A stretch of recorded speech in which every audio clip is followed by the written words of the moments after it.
Hey everybody, welcome to Pulp Culture Archivists. Sorry, we were kind of like busy talking about things backstage. I was trying to get more people in. Important background work. We were doing background work back in the background. Sorry. Thank you everybody for coming. Last week we did Shatner's. This week we're doing Nimoy. And we have on this week Robert Meyer Burnett, one of the most awesome people on the internet that is very metal. If you saw his podcast from last night, freaking metal. There's the face. There's the face. It was like, no. Well, I was on Robert's. I was in a chat in Robert's stream last night, and we both went to bed probably at the same last night. So that's the reason why we're a little bit late. So he was up, but I like rushed around trying to get everything going. I was like, blah, blah, blah. And so yeah, we may have one other person. Hopefully he comes. That was around last night. If not, we may have another person too. So. Yeah, I mean, that was it's very funny how YouTube has afforded us these opportunities. Like 2 nights ago, I'm like, I think I'm going to do some impromptu midnight stream. And then I'm going to call it Midnight Metal. And then all of a sudden it's a thing. The next day people are sending me Midnight Metal artwork. I mean, it's just unbelievable. And now I did it 3 nights in a row. Midnight Metal. Yeah, Midnight Metal is freaking awesome, dude. And I can't do it. I mean, drinking at night, I can't. It's going to be a random. It's not going to be a regularly scheduled show. I did it 3 nights in a row to launch it. So it's now I've launched it in orbit, and now it's there. It's so that I can just show up whenever. Whether 2 people watch or 200 or 2,000, you got to keep on. Thanks for tuning in. It was good. It turned out to. It was awesome. Yeah. Now, I mean, having Tom on, and then having Dieter Bastian and having Roberto Suarez from my channel on the other night, like that was so random and it was great. I thought we had good discussions, and other than me just sitting there going, "Yeah, dude, metal." That was like the first night, but the second night it evolved. The second night it evolved. He was just throwing up the horns. He's like, "Yeah, metal. What's up, brother?" I mean, it was. I just wonder. My mom. She used to say to me, she goes, for your birthday, I buy you the same things that I bought you when you were 8. Action figures and Star Trek models, and now you're middle-aged, and I was talking to my mom the other day, and she's like, "So, have you grown up yet?" And I'm like, "Well, Mom, no, I haven't really grown up yet." And she goes, "That's good. That's good." I'm like, apparently it is, because I can go drink and throw the horns up and be middle-aged at the same time. I mean, at one point, someone's going to be like, "That dude's just old and sad and pathetic." But until that day comes, it might already be happening, but I just don't hear about it. I'll hear about it soon enough, I'm sure. Yeah. Robert, when I many decades ago, when I hit the big age of 50, my mother gave me a party for a 5-year-old. It was decorated with Batman Brave and the Bold stuff all over the place, and I love that cartoon. And when I came to that realization that night at my little party, it was like, I'm 5 years old. Look at this. Yeah, I know. I have no problem with it, by the way. I love it. Yep. And it's such a weird, I mean, I don't know if that would have been possible 30 or 40 years ago, No. The internet, one of the benefits is it's allowed my arrested adolescence to continue well on into my senior years. So it's okay. You're allowed to be a Peter Pan. I get a communicator cake pops for my birthday, and I'm also jealous. I would be there for those. Communicator cake pops. Yes. Crap. That is fantastic. I mean, it's such a weird. We live in a world where we were just talking about this before we went on, but we live in a world where the Starro, and if you don't know what Starro is, it's basically a giant alien starfish conqueror. Yep. Starro the Conqueror is going to be in a live action movie in James Gunn's Suicide Squad. Never in my life, if someone said to me, "Rob, if you could take the pantheon of DC bad guys or bad creatures, what would be the last person you thought you would ever see in a movie?" And I would have said Starro. There's no way. Yeah, especially for Suicide Squad. And not only that, we even got a bit of a Starro reference in the Snyder cut of Justice League when Steppenwolf and they bring the Atlanteans out of the ocean. And Steppenwolf puts the little creature on the little mechanical machine on one of the Atlanteans' heads to read his mind. That was totally a Starro. Yeah, One of it was exactly. I'm like, so not only do we get Starro, we got a Starro reference in the Snyder cut as well. So who would have thought Starro is everywhere? I'm like, what? What madness is happening? Can Kanjaro be far behind? I mean, you're talking about Justice League's first appearance in Brave and the Bold 28 on the cover. Starro is a classic cover, and you're right. This is the first time in live action cartoons, but not live action. Yeah, and it's so crazy that we live in that world. Now anything is possible. That's why people should not be depressed and realize their lives are pretty damn good in the 21st century. Yeah. If no other reason than Starro is going to be live action depicted on screen in August. What's not to love? Starro lives. Did you see the Starro episode of Batman Brave and the Bold? Yes. It was fantastic. Three-parter. Yeah. I love that one. They built up to it over the season. Remember that? It was great. I know. I mean, I can't. If they have like a little girl with her face covered by one of Starro's little, what are those? What are Starro's little parasite things that he sticks on your face? Oh, yeah, they're little. I want to see a whole island. They go to that island. I want to see like an entire community of people with starfish on their faces. Could be. I think that we're going to get it. And he looks like a big old kaiju thing. I know. It's huge in this. I love it. People have been saying they didn't like that trailer. I thought it looked kind of fun. I don't understand who knows, but it could be a lot of fun. Everybody expects every trailer to be Gone with the Wind now or something, Lawrence of They're Arabia. not going to be gone with, they're not going to be gone with the bloody wind. We've got Polka Dot Man, King Shark, and we've got, oh my God, I think we have Arm Fall Off Boy.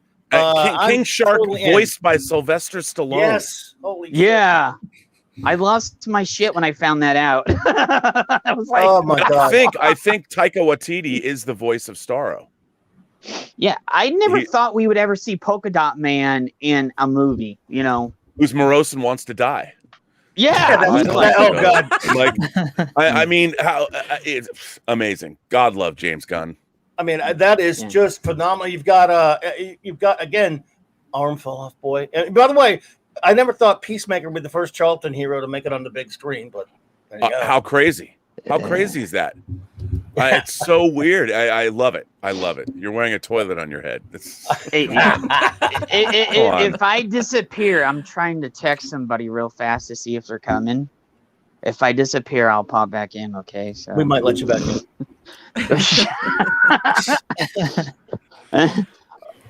Robert, I just want to say before we get on to Nimoys, everybody's got to go check out Rob's. Okay, what was your? I couldn't figure this out. You were that technical credit you had at the end with the other person. What was that thing? Okay, what was your technical credit? Okay, so for those of you who don't know, Dota Dragon's Blood is a adult anime series that debuted on Netflix. It's an 8-episode series. It's book 1 that's based on the Dota game from Valve. And my good buddy Ashley Edward Miller, who I got hired to work on Agent Cody Banks. He co-wrote Agent Cody Banks with Zach Stentz, his writing partner. Yeah. So I've known Ashley forever. He was the series creator on this, and he hired me when they first started. I was the animatic editor, which means before animation's completed, they have animatics, which are like rough animation. Sometimes it's wireframe. So I would get the animatics that were done, and then I did the final pass on them. So I would sit with Ashley and Eugene, the animation director, and Zach, who's Ashley's assistant, and we edit the final animatic together. And so at first, when we first started, Ashley thought the series was a little too anime, where people are jumping all over the place, and he wanted it to be more grounded and more realistic. So we would go through and when people are flipping through the air and stuff, we cut all that out. And so I would work on each episode with them. And what we did when the animatic is done and we have it edited the way Ashley wants it, it goes right from my computer to Korea. And so where I'm sitting right now, I was editing the episodes.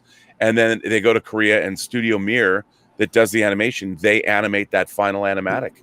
And so it was crazy. So it would go out of my computer to Korea. And then I wouldn't see it. We wouldn't see it for 6 months. Wow. I gotta say that I watched all of it yesterday before your streams and stuff. All right. So I watched everything back to back to back to back to back. The first episode I was like, Yeah. but then the second episode, by the end of the first episode, I was like, oh, this is, and then the second episode just The sucked first me right episode's pretty traditional. You know, Yeah. you meet I'm the Dragon Knight, and you know I killed the dragon, and then you meet Marana, and it's there's setup there, but the second episode takes it off. What was really interesting for me about working on that show was I purposefully, like I had access to all the scripts, but I waited to get the episodes to see where they were at. So I had the joy of discovering them when I would get the episodes, but then I went back in and looked at all the development. And one of the things I really loved about, because I never played Dota the game, so I wasn't aware of the lore and I didn't know. Yeah. So I was, which I liked because I was getting this story cold. So I'm like, does this story work for me? I think that's why Ashley hired me on, was he wanted my take on, did I feel that this, and I was blown away. I mean, wait till you see where it goes. Well, you know, because you've watched the 8 episodes. Oh, I gotta say, it was totally awesome, and I can see your handiwork in there. It got so dense, the story, and I hope, you know, we don't know if there's going to be a season 2 or a book 2, because they said book 1, season 1, and I was like, okay, but and the way they ended it and everything, I was just like. Well, I've seen where Ashley wants to go. You know, he's plotted this show out for multiple seasons. And I'm like, God, there's something that would happen toward the end. I'm like, how are they even going to, I mean, I know it's animation, but it's like, even I was reading this going, are you really going to go here? Like, how do you come back from that? Like, and I want to see where, I hope they get more seasons, because I want to see that too. Yeah, because like I said, the first. I will say this: if you guys go on Netflix, please do this. And I know the first episode is kind of slow, but it kicks in by the end of the first one, and then when you go into the second one, you're ready to go. When you see Alderac and Slyrac, I mean that the end of episode 1 with the spoiler alert, there is a battle between entities. I won't say what they are, but the battle is dope. I'm like, this is awesome. When I got the final, I was really excited to see what it was going to look like, and I'm like, this is awesome, because I also have to, like, Ashley sends me the episodes when they're in the sound mixing phase, so we'll get like a pre-mix, and then I go through and do sound notes, like, we should add this here, we should do this here, and I just send him the notes and he incorporates them into his notes, and it's really great because then we'll get back the final mix, the pre-final mix, and we get to listen to it again, and watching it evolve in post is really a lot of fun. And it was so cool the other night, because we've been working on it for 2 years. They've been working on it for like 3, but I started working on it in 2019, and to see it finally, you know, to see it on Netflix, I'm like, wow, you know, and I've been looking at it on this screen, but I've got a 65-inch screen in my bedroom, and I'm like turning it on. It just looked great, and I have like a 50-inch, so I like had it on, and it just how everything was going in a minute. Hey, Ash, can you put the name of the show so everybody can find it? Yeah, it's called Dota's Dragon's Blood. So I'll find the link for it. So you watched it? Thank you, Ben. I watched it and a half. Oh my God, I was so blown away by it. I mean, I made a big deal of it on Twitter. I messaged you personally. Yeah, I was so blown away by this anime, because for me, straight from the very first episode, I knew exactly what we were getting in for. It was like the standard anime introduction, but I'm also a fan of like fantasy video games, fantasy anime, fantasy worlds. So all the dragons, the knights, and stuff like that, I was hooked from the get-go. Yeah. So when through the episodes, when we start learning about different types of dragons and like other different creatures and different groups and stuff, I haven't played the Dota video game. I know how big of a phenomenon it is. I'm personally not a fan of the MOBA genre of video games, which is what the Dota game is. But again, I know how big of a phenomenon it is in the fantasy world. I was just hooked, and the animation is phenomenal. The story, the direction, the music. Yeah, the music was the gore. It all fits together.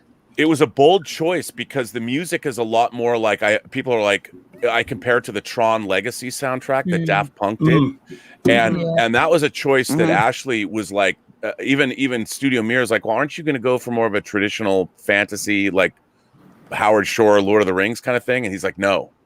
And when we first started hearing Dino's music come in, I'm like, this music is awesome. Like I couldn't believe it. I'm I was like, are they going to let you put this music on the show? And Ashley's like, well, it's my show. I can do what I want. I'm like, this is great. You know, and especially the big fight scenes where the music just kicks in. And if you have surround sound and everything, when you have the because I have a tiny surround.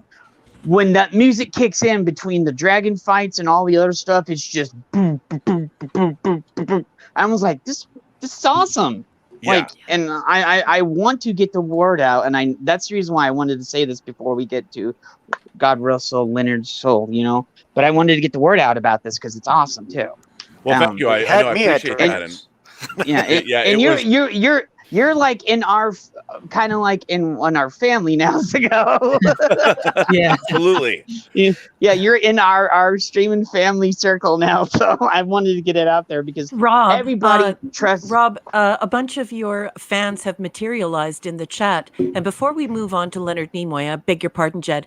There are several people who would like your take on Invincible. Have you watched it? And what's your take? Your fans want to know what you think. I have not watched the show. I loved the comic. I've got the oversized absolute versions of Invincible. Yeah. I love the comic. I just, because it dropped, I have not had time to watch it. You know, it's very faithful, by the way. I think that's what I heard. Amazing. I really like what it looked like. I mean, the previews for it were great. I'm probably going to watch it the first 3 episodes today. You got to put that warning out there. This is, if you thought the comic book was bloody, seeing it animated and moving, it is disturbing. I loved it, but it is. I can't wait. I mean, I think it's really disturbing. I'm not going to, after Let's Get Physical Media, I'm not going to do a Rob's Observations today. I just want to sit in bed, eat, and catch up on TV. I mean, I'll be very, I can't talk anymore. I'll be very interested in what you say. Done by dinner. Somebody put a fork in Rob. Are you kind of drained from after last night? Because when I woke up this morning, I'm like, I didn't even drink, but I was like, I gotta get. I was like, I mean, it was 2 nights in a row where I did these almost 4-hour streams. I didn't expect it. What's so weird is like talking to Tom from Midnight's Edge. I thought we had such a great conversation. I couldn't believe 3 hours have gone by. Oh yeah, I couldn't believe it either because you guys were just going, off and on and off and on, and it was just. That was an awesome stream last night. Oh, thank you. I mean, I it's funny because he and I really like Tom. Me too. I really like the Midnight's Edge people. I mean, I like Rob, and I think Andre is amazing, and Tom and Mecca. We always have fun streaming, and Tom always just kind of, he's the one person who I know I know kind of when he will throw me streams. Like I'll jump on because a lot of people are out. Like you guys, you call me in advance. Like, can we go on like in a week? And I'm like, great. But some people like, I can't jump on in 5 minutes. And I always feel bad. Like I would, but I have work. Yeah. I have day jobs and things I have work I have to do besides streaming, and that's the reason why I hit you up in advance, because I know you still work in the movie industry and you do stuff for Netflix and everything else. So you need to have that ahead of time. Yeah. So whenever, because Ashley does the same thing. He'll call me up and he'll go, "We got an episode in today. Can you watch it and give me sound notes?" And I'm like, "When do you need them?" "I need them in 4 hours." I'm like, "Oh, okay." And I'm like, "All right," I hope that's why I really hope I had so much fun working on that show. I really hope they get more episodes because it was knowing where they're going with it. I hope that, and because it's all planned out, Ashley is a great writer. I want to see it. I'm like, I just want to see this animated. So I want to see if they can do it. Can they pull this off? I guess they can, Challenge accepted. Yeah. Oh, and I just so you know, we have another one of our family members. We got Lord Thoth right here, right next to you, and I know you know this man right here, Robert. So, Yep. Welcome, I've been buddy. a member for a long time, R&B. Love your stuff. We've done some Zoom calls together, and Yes, we also I will say that curses to you and Az for fully articulated and hot toys, because every time I watch your episode, I've got another pre-order in every single time. I know, and I got to tell you, the worst. Like, I love Justin Kane. Like, I love Justin's collection. I can't believe. Oh yeah, because like it's really to me, Justin's like a celebrity. Because I, buy Hot Toys, and to me, he's like the king of Hot Toys. And now that we stream together, that guy, he like every day, I'm like, you should buy this. Like, he just sends me links like every single day. He's like a crack dealer, or like in the 80s. He's like Every the time Tony I get a Montana of Hot Toys. He's like, here's an 8-ball. Buy this, buy more drugs. But in our case, it's Hot Toys figures. And now it's like on the show. He's like, this third-party company makes a better jacket than that comes with the Hot Toys Nightmare Batman. And I'm like, okay, so we've pre-ordered the Nightmare Batman, and I just bought a jacket that's going to go on that Nightmare Batman. But it doesn't come out till the end of 2022. So I'm like hearing that you still had the glasses in your cart there when you went to get that, wasn't there? Yes. How crazy was that? Like, I didn't even know I had the Walter White. Somehow I had an account for this place. I don't even remember going in there.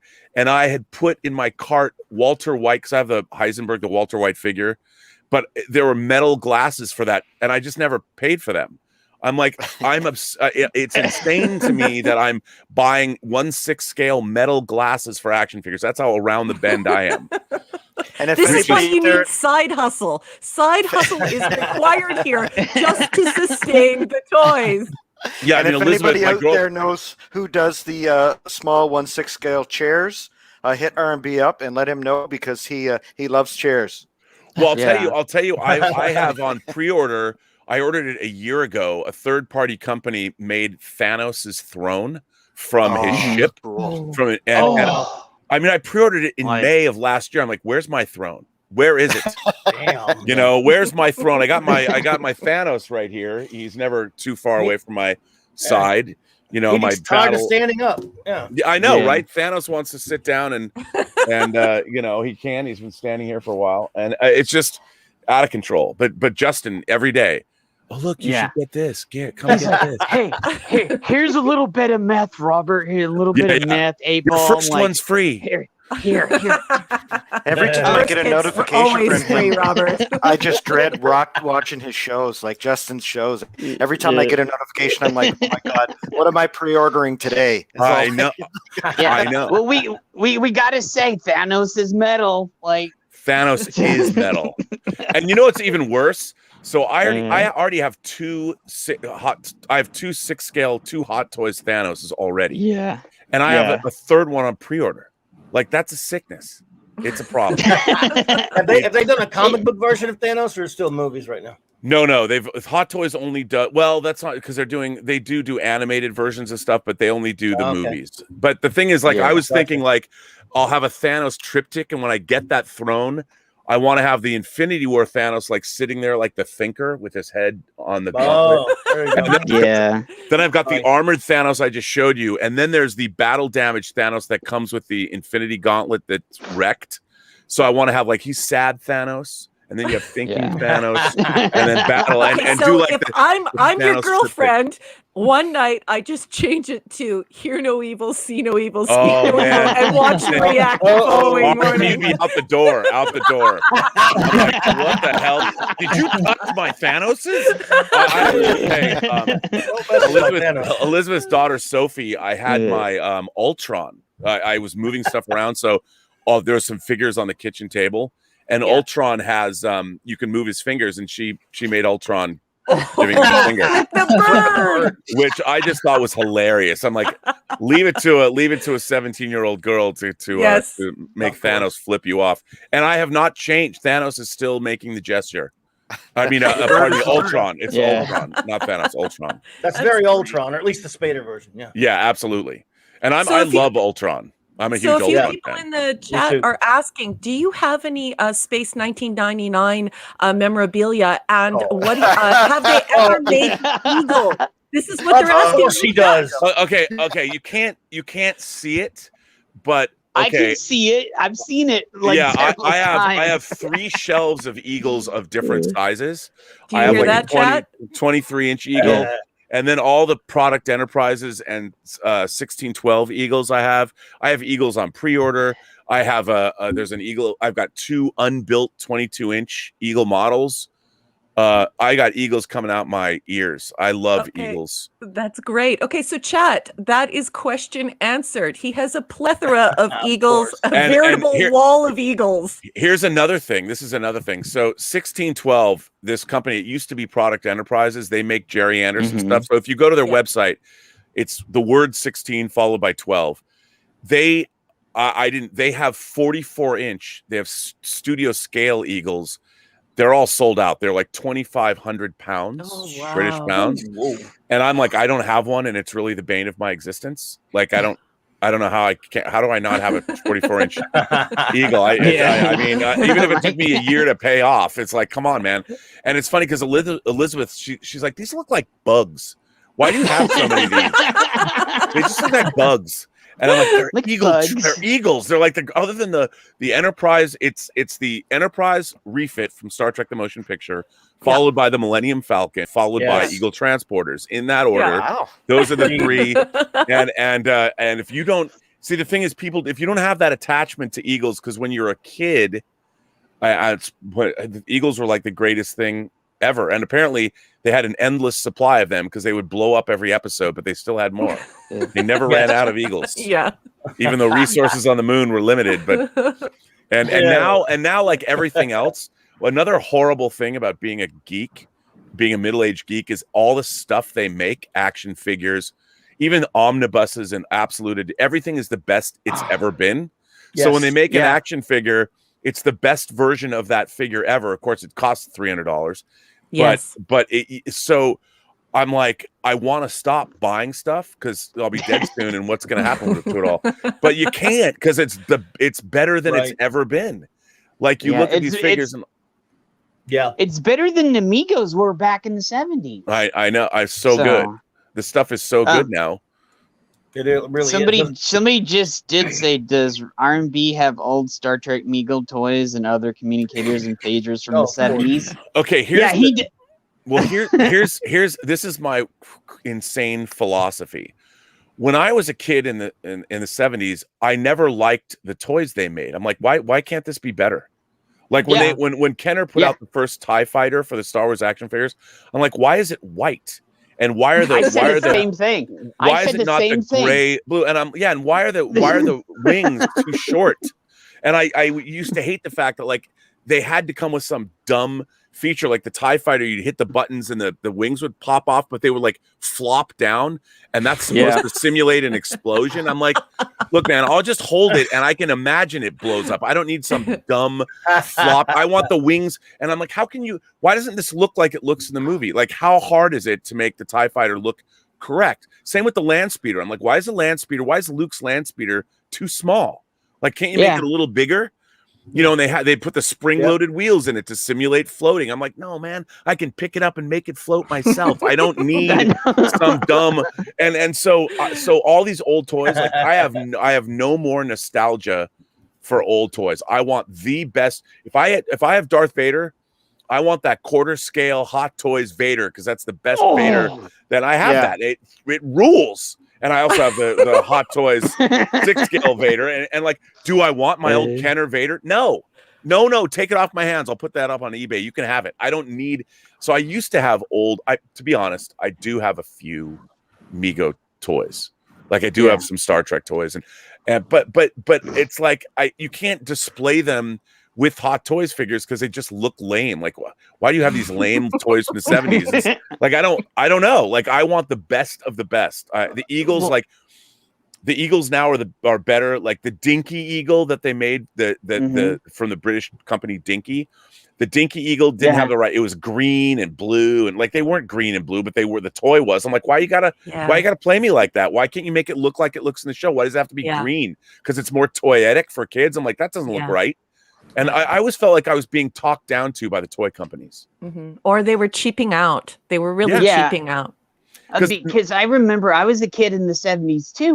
We're both Generation X, Robert, and I said the exact same thing like you said about the TIE Fighter and everything else. And I had those when I was a kid, you know. Yeah, I had it all. My grandparents, and I'm like, hey, why aren't they like how they are in the movie? And then more times than often, those wings that were on the TIE Fighter busted off too a lot because they were so fragile from the plastic that they molded them in. So and you know, my mom would like find these toys for me, and then she would watch me. She wanted to see the joy on my face. I'd take them out of the box and I'd be like, "This isn't very good." I did the same thing. My parents got so mad at me for that. But then there were toy lines that kicked ass, like Micronauts. Like I was Micronaut, all because the vehicle, everything that they made for them, and then they got weird with like they made a Baron Karza. Like clearly they're mashing up different kinds of toys, but the Micronauts were awesome. Like everything they made, like Biotron, that big robot that could turn into a tank. The comic was very different from the toy line, of course. Yeah, it was. But Michael Golden drew Micronauts. At first he did, yes, and then Pat Broderick. I mean, and that was one of Marvel's first direct sale comics, wasn't it? It was Khazar, Moon Knight, Micronauts. Yes, and even then, eventually, Doc Strange went direct for a short time. So in that line, I was in business at that point, and those I couldn't believe them to put Micronauts direct like that. I know. Khazar was great. I loved all that stuff, and I love Michael Gold. Avengers Annual 10 is still one of my favorite Marvel comics ever. Oh yeah, First Rogue. That's a good one. First Rogue and Michael Golden art. Although the cover could have been better. It was an Al Milgrom cover, I believe, if I remember right. But it's like a bunch of different pieces of artwork. I wanted one giant. Golden was great. I mean, all of his faces looked like a bug, but which was perfect for Micronauts because Bug was there. But he was great. He was a great artist. Pat Broderick took over after that on Micronauts. That was one of the better toy comics. But I'm a weirdo. I loved Rom. What can I tell you? I love Rom. The Dire Wraiths were awesome. Oh God! I would love they can't get. You can get the toy rights, but they don't have the rights to everything that happened in the ROM comics. So whenever they bring back the Space Knights, it's always kind of lame. Yes, and they can't do an omnibus. No, I know they can't. I mean, all those Sienkiewicz ROM covers, those are awesome. Oh God, Just to interject here, gentlemen, just to interject, you guys have completely inspired the chat. All this nostalgia and all this talk of toys, you are awakening the inner toy junkie of every geek and nerd in the chat. So everyone's really having a great time. Yeah, I hope I haven't derailed the conversation. No. We got an hour till you got to go, right? You got an hour. Yeah. Okay. So, we talk about toys. Toys are awesome because, dude, I've been collecting toys ever since in the early 70s, like mid 70s, late 70s, since, I was a kid back then. So, I had all the He-Man, G.I. Joe, everything that came out, Star Wars, everything. Because, Sorry for setting us off on this topic. I apologize. Canadian. No, you're great. Yeah, I know. Hey, Rob, speaking of Micronauts, did you know they did, I don't know if you keep up with artist editions. I love those. They're expensive, but I love them. They got a Michael Golden Micronauts one out right now. I did not. A buddy of mine has that one. I slept on the Bill Sienkiewicz one, and I desperately want that. I didn't know they did a Micronauts one. I love those. Golden one. A buddy of mine bought two different versions of it. He's got an early printing of it. I don't have many because they're very expensive, but I have the Kirby, a couple of the Kirby ones. Thor, Kirby FF ones, things like that. Did you get the Kirby Absolute edition that they put out? Which one? The fourth. I mean, they did the great Fourth World Omnibus that you can kill somebody with. That's got that one, but then they did the Absolute one that comes in like a mother box slipcase. It's expensive beyond. That's beautiful. Extremely expensive. But it's beautiful. It's fantastic. It's fantastic. I did find the 75th anniversary Captain America Vibranium edition at it's a $200-something book for $40 at an Ollie's a few months ago. Oh, that's good. 40, there's another guy. I don't know if you know, there's a guy, and I don't know him, but I watch his streams all the time. Gem Mint. Do you know this guy, I've heard of Gem him Mint? before. Oh, I've Yeah. seen them. I've seen their stream sometimes. Yeah, He reviews videos. omnibuses and statues. yeah. Yeah. And him and his wife, I love his channel. And like Elizabeth's, like, she doesn't like statues, she likes action figures, and I'm always watching his statue reviews, and she's like, "You can't buy one of those. Where are you going to put that? Those are huge." And I'm like, "Listen, I'm not into statues. I just like watching Gem Mint's reviews of the statues because I'm not going to buy them, but I'm living vicariously." I had one on pre-order. I had one statue, a Prime 1 statue I'd had on pre-order for like a year and a half, and it came in, and I actually canceled it because I was thinking Elizabeth would look at this and she'd be like, "You bought one of these. And it was a Robotech statue. Oh my! Oh yeah, in Guardian mode. It was badass, and I'm like, I have Robot, and if I bought it, I know she'd come in here and be like, "That's a goddamn statue. You bought a statue." No statues. I'm like, "Nah, I'm canceling it. Cancel it." Hey, if you wait on an omnibus, sometimes they'll go cheap though, and just a lot of them. There's a great website called In Stock Trades. I've been ordering a couple of things on those. Oh yeah, and they've been killing it with omnibuses. They had an Eternals omnibus just came out. That's right. Moon Knight came out. New Mutants came out. I mean, I'm like, great, more things to buy. If you wait a while, they could go down though.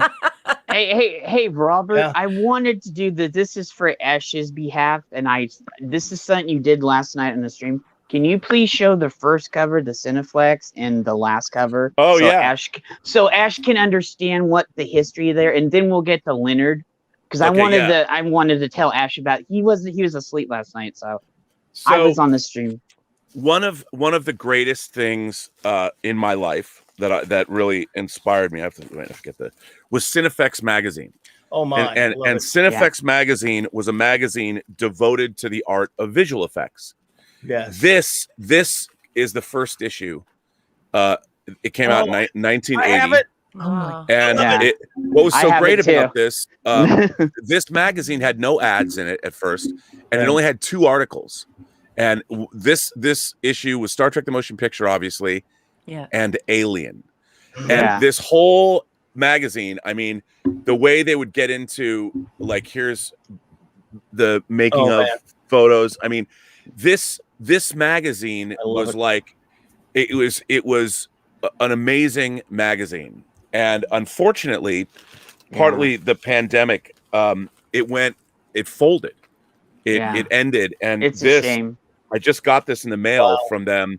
This is the last issue of Cinefex. Same format still. Yeah, they kept for 40 years. They've kept, the only thing different is it used to just, it's square bound on the side. Yeah. This was a normal mag. So Stable mag square bound. Yeah. That's and they changed to square bound for issue 50. I'm such a Cinefex nerd, which was the Alien 3 issue. But you can still buy, I mean, all Cinefexes are available online, and then you can buy hard copies. But I've been buying this my whole life. And what's kind of a bummer is that when it was really, if you read Cinefex, it was really it charted the course of all the new technologies as they were coming out, as CG came out, and of course before CG, the model technology they used, and heavily into how Star Wars was made, and these magazines were essential. And like when James Cameron would have a movie come out like Aliens, they would like do a full issue devoted to aliens. And it was just it's kind of sad because I understand it's gone away, but for 40 years of my life, I've bought Cinefex magazine. Wow. And it went away, and the Mandalorian issue was the last issue. Magazines were just like with what Marc said. Magazines were like the internet back in the day, and I know because I had the first 10 issues of it, but then I got into some like kid stuff, and I jump from things sometimes, but I have like the first 10 issues of it. And I mean the Blade Runner issue I think was issue 9, and that issue was sold out. It was really hard to get that issue. I mean, I bought it when it first. but people couldn't get it, and the whole Yeah. issue was devoted to the making of Blade Runner. And where were you going to get, even like an American Cinematographer or other magazines, they would have big articles, but not like Cinefex. They were like a book. You were like getting a book, and it came out 4 times a year. And, you know, even going back and looking at the covers, because they would always have these unique, they were never pictures that you would see. They were not part of publicity photos. They always had a unique cover. It was unique to Cinefex, and it was that full frame cover. And you go through the old Cinefexes and look at it's a murderer's row of all the great genre and science fiction, horror, and fantasy movies of the last 40 years. Yeah. So it's a great. Well, like you said, it's like Cineflex, Starlog, and Fangoria. You know, before they, like you said in the stream last night, that's basically how we got our news back in the day. Yep. So. Yeah. And those were, I mean, you those were essential, like Starlog and Fangoria, and then I bought Cinefantastique too, because that was the more highbrow. Yeah, it was. It was like the little bit more. Hey, would you like a little bit of wine with this? You know? Yeah. And Fred Clark was such a snob because he like hated Star Wars, and but they always had great reviews. Like I've got Cinefexes or Cinefantastiques that go back to the early 70s when they first started. Yeah. Wow. But yeah, nowadays with all the internet, but what I miss is the deep dive scholarship that was part of those magazines. Like Cinefex was, you know, you had one reporter. It was like a DVD special feature covering the movie for the whole time it was being made. So the articles are really in depth and really went into the minutia. And I feel like, you know, I've never really been able to utilize my knowledge of visual effects, but if somebody said, Rob, could you direct a $200 million visual effects heavy movie? I'd say yes. Yes, I could. Because having that understanding, I mean, it was like going to college for 40 years reading Cinefex. Yeah. It's indicative of our time. A lot of people know they have Google knowledge, so they're not storing knowledge in their long-term memory. They're not taking the time to take a deep dive and to educate themselves on topics. They sporadically jump from here to there and give things a few seconds. And a lot of times they're actually harvesting user-generated material, and it may not have any veracity whatsoever. So yeah, it's indicative of our time, and it's a real shame. And that's not nostalgia or, you know, get off my lawn. That's the fourth industrial revolution that's upon us, and a significant change in our lives, in our lifestyles, and the way we imbibe information, for sure. Well, yeah, and I think it's, in a way, it's unfortunate because it also has impaired, I think, critical thinking. Because when they only have a cursory Wikipedia, cursory knowledge of something, they can't really think about the ramifications. They can't think about it three-dimensionally. And I think that's where a lot of anger has come out of the internet, that people's knowledge is very, I don't know, superficial. They get into these arguments because it becomes tribal, and like, you like this, I like this, but nobody knows why they like things. They haven't really considered what is it about these things that we like. And so it's either, and then people take it personally. If you don't like something somebody likes, then that becomes a personal issue, and then which is odd. It's, to me. Have you ever read a book by Nicholas Carr called The Shallows? If you've not read it, I highly recommend it. Nicholas Carr with 2 R's, and it's called The Shallows. And it is a scholarly look at this phenomenon in our culture. It's quite a short book, and it's very eye-opening, and it expresses all of these phenomena, these memes in our behavior in the digital world. I think you would enjoy it. Yeah, you know, I'm clicking on it right now. What the internet is doing to our brains. The Shallows by Nicholas Carr. Wow, nice. Wow, there's an Audible audiobook, a summary of Nicholas Carr's The Shallows. Well, you can get a bunch of his articles online. He tends to make his stuff free, but when you purchase the book proper, it talks about the neurological circumstances of always being exposed to these short bursts of information that may or may not be true, and how the human brain is trying to deal with this, how it's affecting our memories, and how we process access information, our critical thinking, our objectivity, and even the sense of what scholars would call the real. What is real? What's a fact and what's a factoid? So I think you would enjoy that book immensely. It's a very quick read. Yeah, no, it's that sounds right up my alley. I love stuff like that. And in a way, what's interesting is I don't tend to believe in this, but though I love the idea that this is a plan, like there's some conspiratorially, there's an overarching plan to do this to civilization. So it's softening us up for when our alien overlords finally, when the city ships show up above like Independence Day style, we will already have been conditioned, to what are we going to do about it? What are you going to do about it?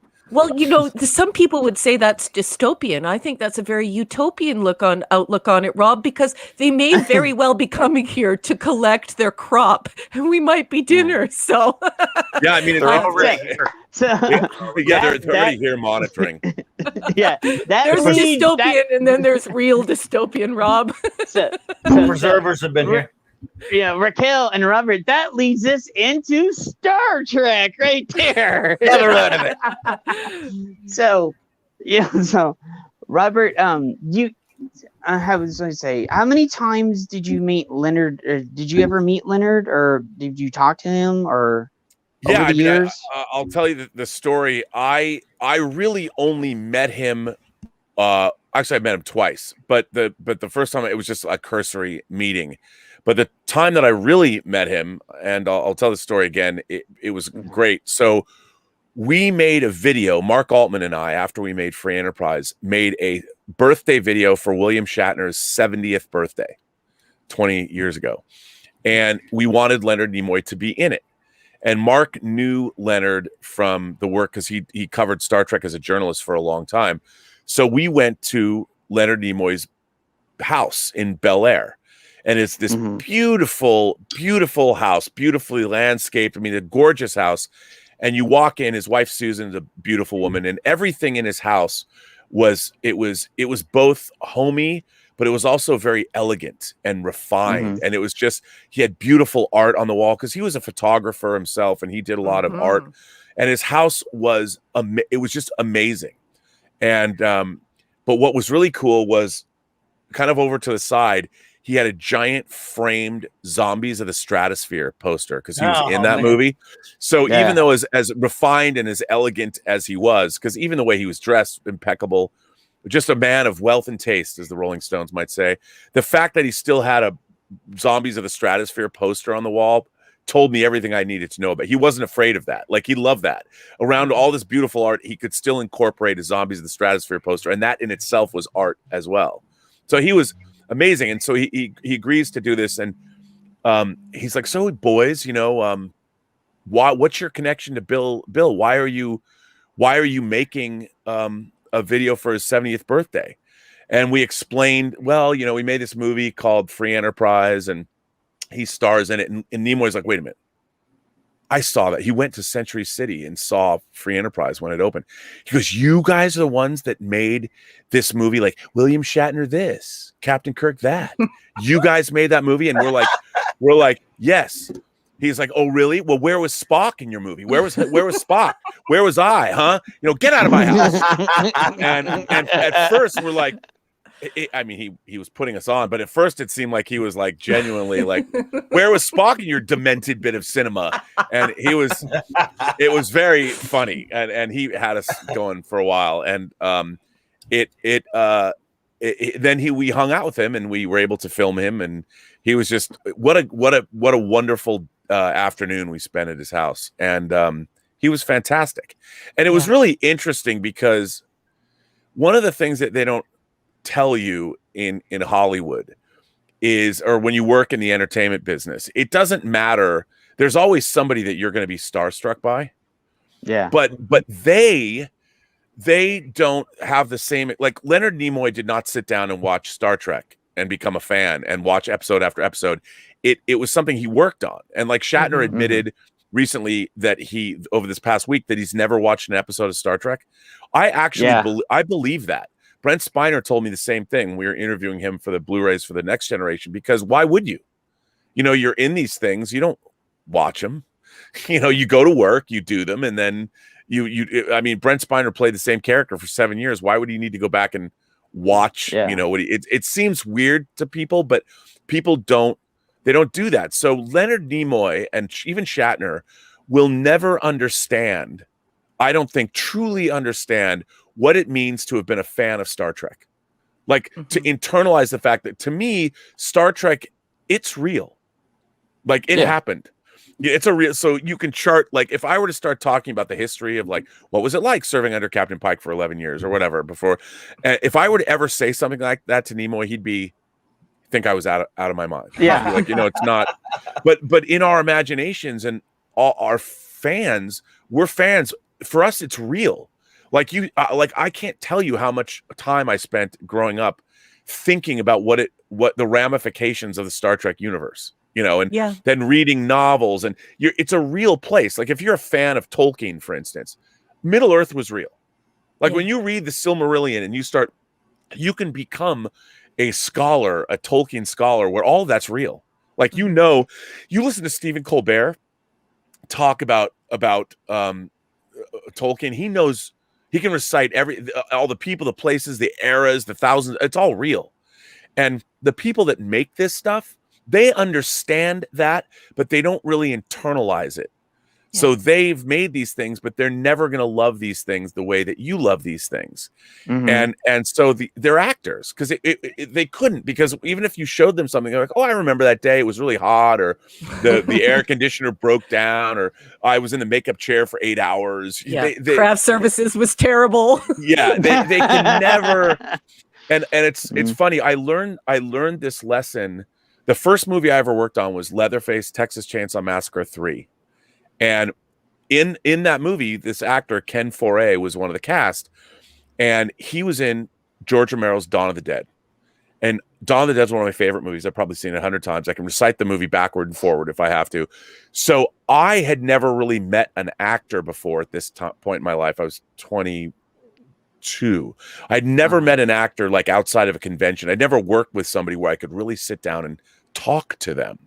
And in my mind, I was waiting for the moment where I was going to bro down with Ken Foray and we were going to like run lines together. Because in my mind, I'm thinking he must get up every morning and look in the mirror and think to himself, I was in Dawn of the Dead. And he must just run lines from his character from 10 years ago when and how he must just walk around and think, you know what? He'd walk up to people and be like, hi, I'm Ken Foray. Did you know that I was in George Romero's Dawn of the Dead? That's kind of how I felt it would be, because that's how I thought it was. Like, I loved him so much, and I thought he must know how cool this movie is, and the fact that he was in it. So I couldn't wait to prove to him that I was the ultimate Dawn of the Dead fan. Like, I could geek out, I could recite his lines. Like, I figured I would run the other character's lines and he would throw me his lines back. That's how I thought it was going to go.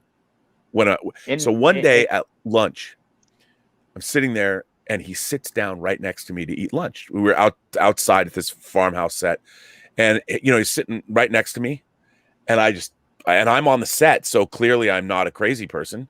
I'm working on the film, and I turned to him, and I was trying to be cool. I'm like, Mr. Foray, it's a great honor to meet you, sir. I love that I'm working on this. Is the first movie I ever worked on. It's such an honor to have you, and I'm trying to be cool, like not betray the fact that I'm like going, oh my God. and then I just said, listen, I'm a great fan of the work that you did back in Pittsburgh with George Romero, specifically the movies Night Riders, and then of course the seminal Dawn of the Dead. And I figured that there's my door. It's open now, and he's gonna come right back at me. He goes, yeah, thanks a lot, man. It was really cold when we made Dawn of the Dead. And then he went back to eating his lunch. And that's all. And I'm like, that's it? That's all I get? And the lesson all that excitement crushed in one go. Yeah, I'm just like, because that was something. At least he didn't try to throw you out of his house. That's no. But it was like 10 years before, and I have been watching Dawn of the Dead incessantly for all this time. He doesn't. He's a working actor. He's thinking about his next job, and he was the nicest guy in the world. And I years later, at an event, got to tell him this story. And he was like, oh, man, I just crushed your soul. And I go, yeah, but, you taught me a really important lesson, that when I met William Shatner and we started going to his office and working with him. If he knew we were fanatical Star Trek fans, he wouldn't have worked with us. He needed to see us as a real. He gets turned off by that. Like literally, he does. Yeah, because William Shatner's the kind of guy. He's a sportsman. He's an equestrian. Yeah. He likes to live his life. And the idea, I think, the reason that he was always uncomfortable with fandom is he doesn't understand. Why would you? I mean, I had fun making Star Trek, but why would you spend your life obsessing over this television program? It's supposed to entertain you for the 52 minutes it's running, and then you move on and you go out and live your life. Yeah. And I think that at first the conventions were a novelty, but as they wore on year after year after year, and people would dress up, I think that Shatner specifically was like, I don't get it, man. Like, what is, even today, he understands fandom from an intellectual standpoint, but I think he doesn't understand, like if I were to tell him that I have every Star Trek novel ever published, he would look at me and go, novels? Why? Like, why? Why would you read Star Trek? Why don't you read like War and Peace or read like the great classic works of literature? Why do you have Star Trek novels? And I don't think he would understand what it means to be a fan, but the devotion to it. And if I told him, if I said, dude, Star Trek's real, come on, it's real, it really happened. I would never admit that to him, but in my mind, of course it's real. Star Trek is real. Don't tell me it's not. And he would think I was a crazy person. And that was when we met Leonard. You know, Leonard, I think, had more of a grasp of it.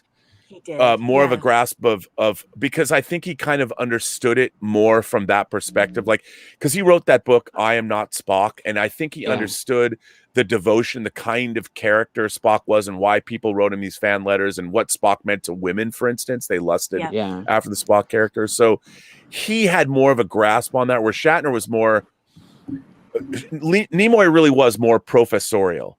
And Shatner's like, bro, let's get a beer, you know, and they were different in that sense.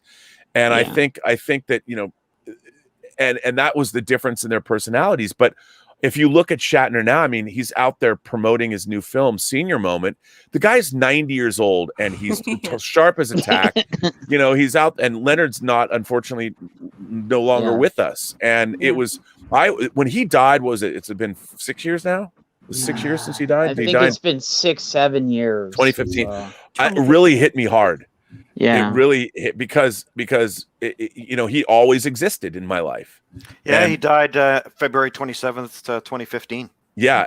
So I was really depressed. Like I don't normally get emotional, but this really hit me hard. Yeah. It really, because having known him and spoken to him, and then there were times after we'd met him that I saw him. Like I did a tribute video that was played for him at the Academy of Science Fiction, Fantasy, and Horror Films at the Saturn Awards, and I cut this tribute video that he was there with his wife watching, you know, and he came up to me afterwards and he's like, that, you know, that was so heartfelt. And I knew, because I got things like A Woman Called Golda when he was in a movie about Golda Meir. I mean, I made sure that I covered all the bases that people don't usually talk to him about. Yes. So he's like actor, author, film director, singer, songwriter, photographer. Yeah. He was all of those things, and he wanted to be known for those things. I really appreciate your comments on that, because, you know, I'm always trying to explain to people that Leonard Nimoy worked that fandom through, and his understanding of it through I'm Not Spock, and then, you know, in 1975, and then in 1995 we get, no, actually I am Spock. Yeah. And he came to grips with it because he started to reach out to people, and because he had so many different outlets, he began to understand why people had such a passion for him and his character, whereas William Shatner sort of put it on pause. Bill is just now coming to grips with his fame and the phenomenon that is a Star Trek through these bizarre interactions that are sometimes good and sometimes bad on Twitter. Yeah, if you see what he put for his birthday message on Twitter, he's like, I don't know why everybody's making, or what, I'm not. He's like, why is everybody making such a big deal? But I love you guys and thank you. So you know. Well, I mean, it's hard for somebody, like when we were making Free Enterprise, I could never tell William Shatner. I could never, like, I wanted to be not you, but I wanted to be the character that you played. Like in my mind, the kind of person that I wanted to grow up and be was Captain Kirk. And I think that he would understand that now, but I think that was, he would be like, Kirk's not real. And Shatner's the kind of guy, he drinks in life. He does all the great things. I mean, he likes to party. He likes to ride horses. He likes to play games and travel. And he's a real kind of a man's man. And sitting at home watching a fictional show and internalizing it the way we all do is not his deal. It's not his jam. But Nimoy was somewhere, probably could. I'm sure, whatever Nimoy, if he read Shakespeare for real, I mean, he would probably internalize that and be a big fan. And Shatner is a little different that way. And I think, in a way, I don't think Shatner really liked it. I think that it made him uncomfortable. That we're weird.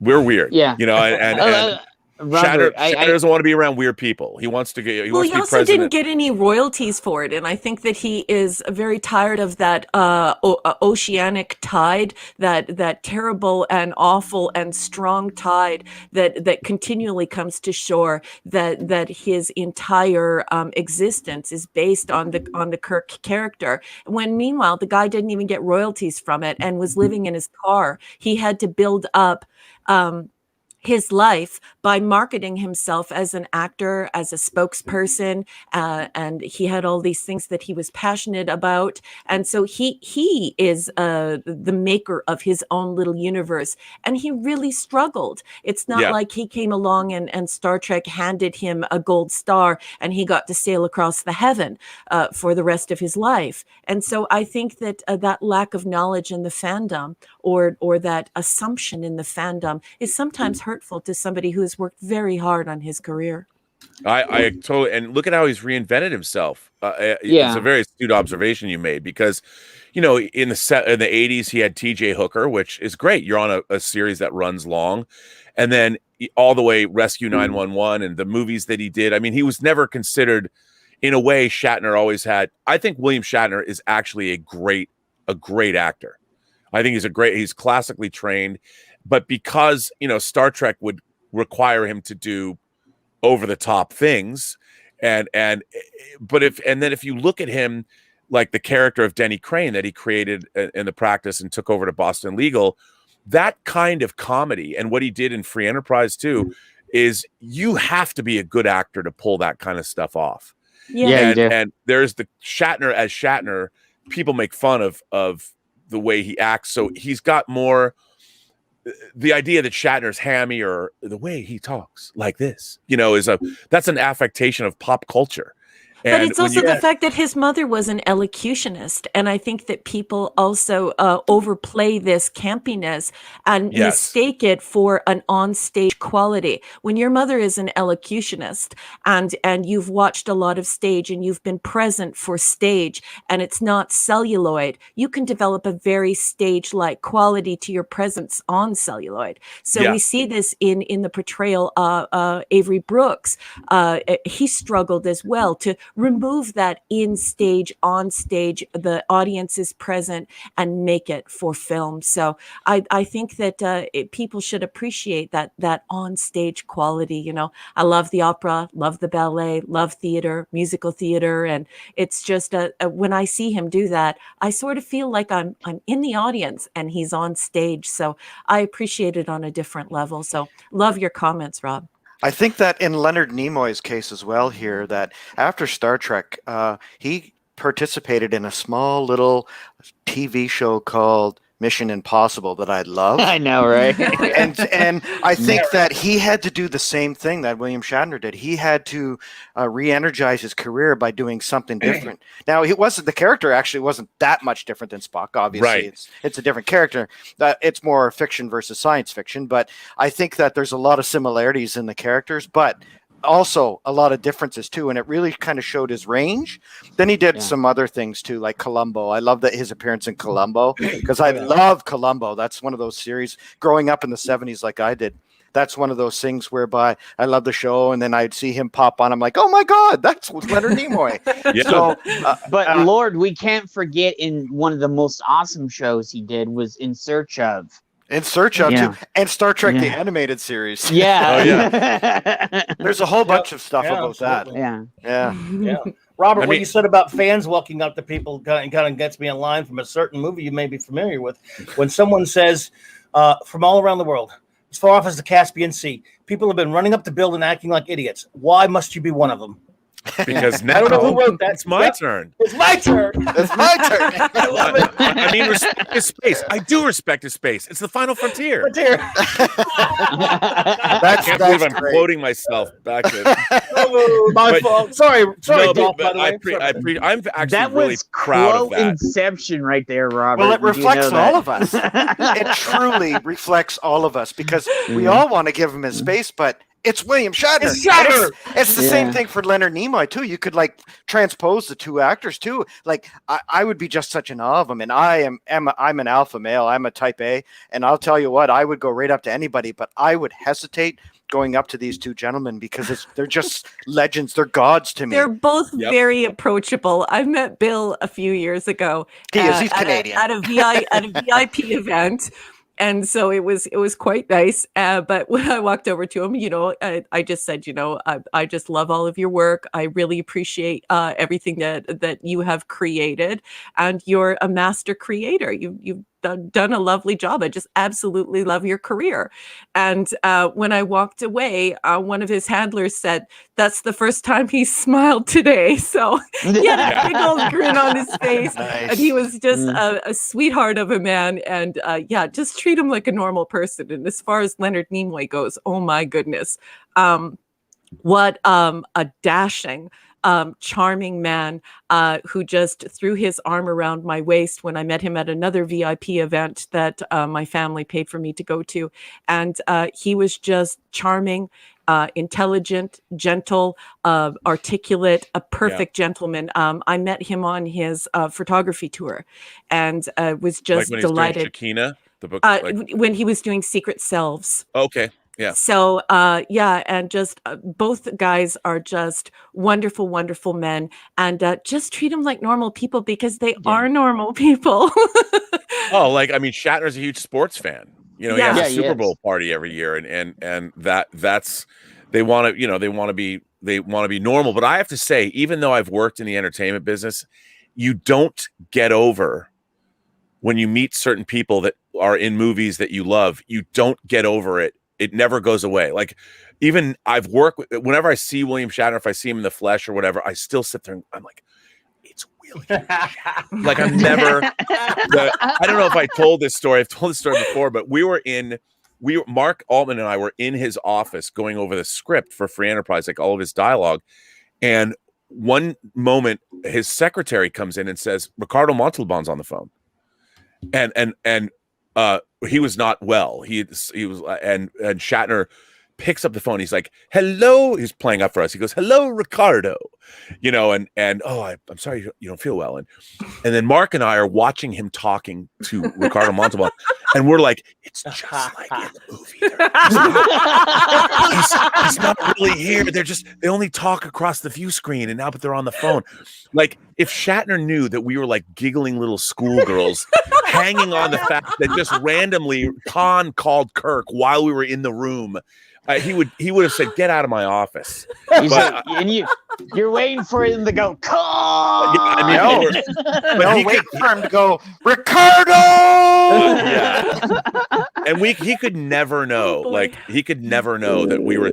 But Marc and I are just like, and half the time, like.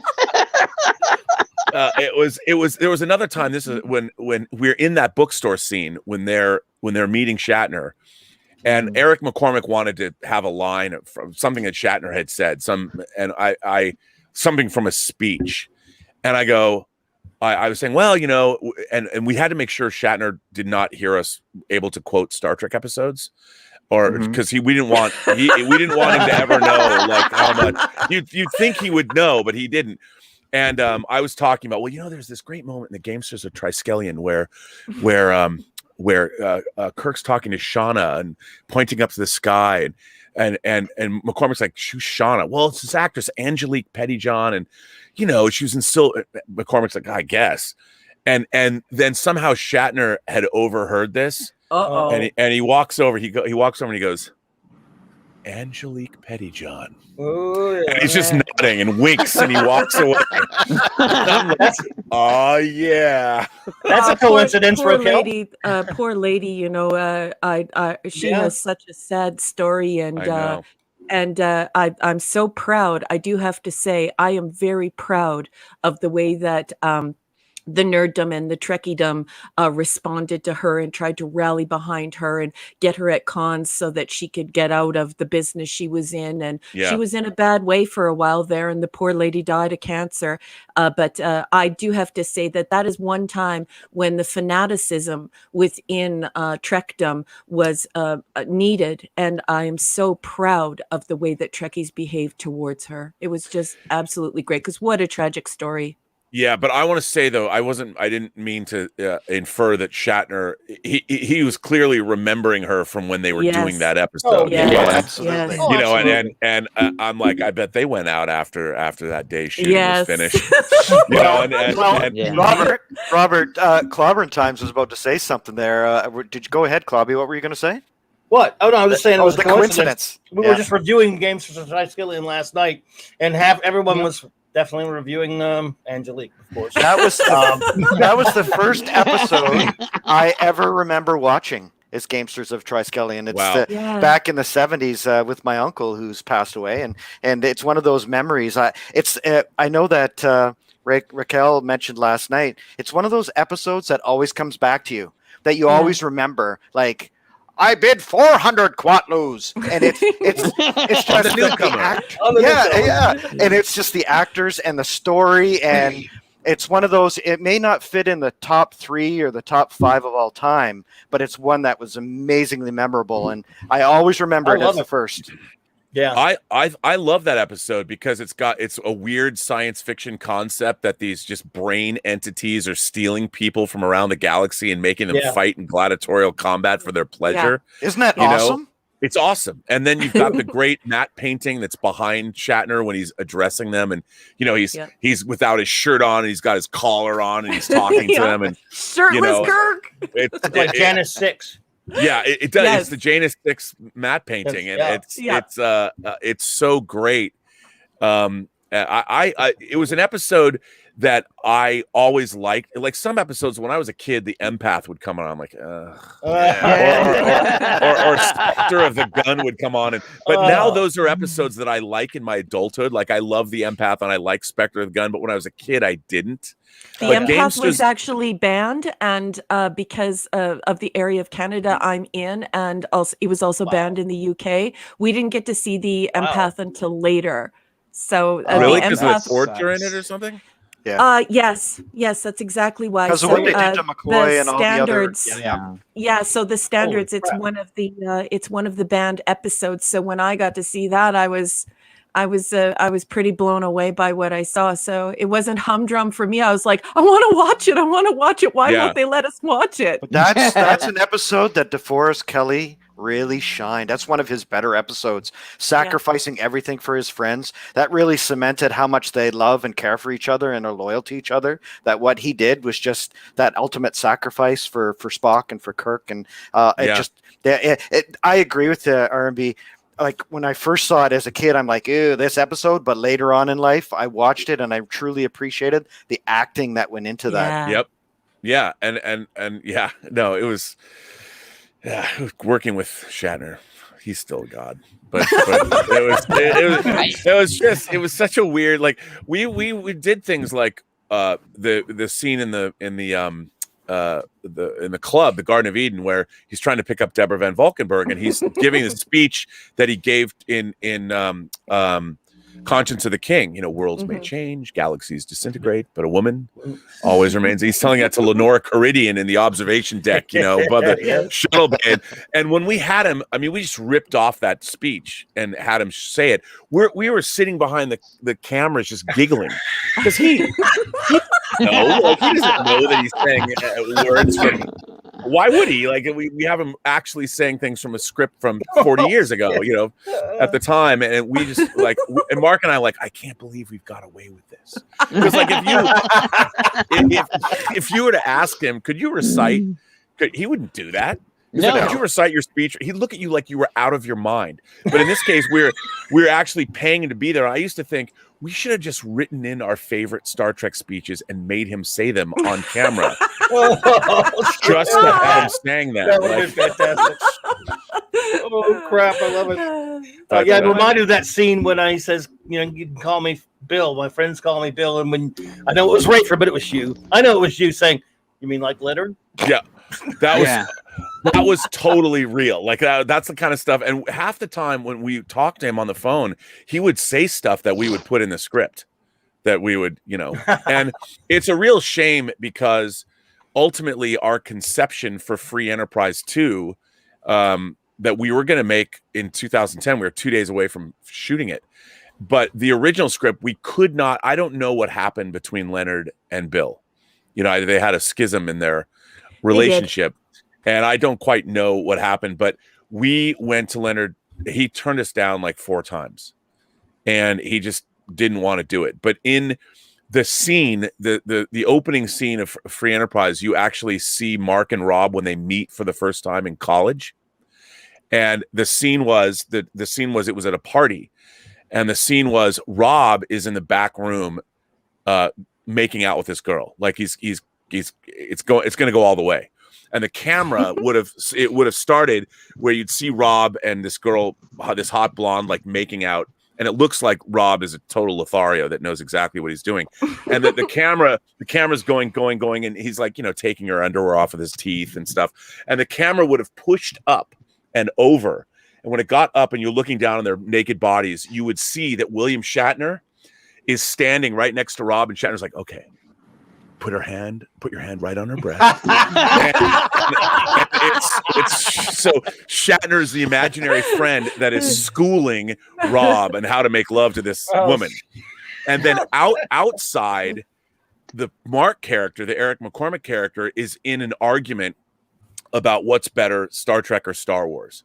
And he's having this argument, and he gives this amazing dissertation on why Star Trek is better than Star Wars to these like drunk frat boys who aren't having any of it.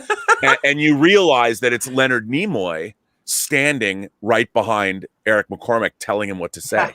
So McCormick is and that was the opening of the film. And that then what ends up happening is Rob, as he's trying to consummate this thing, is hearing this conversation outside the door, and he's becoming distracted. And Shatner's like, you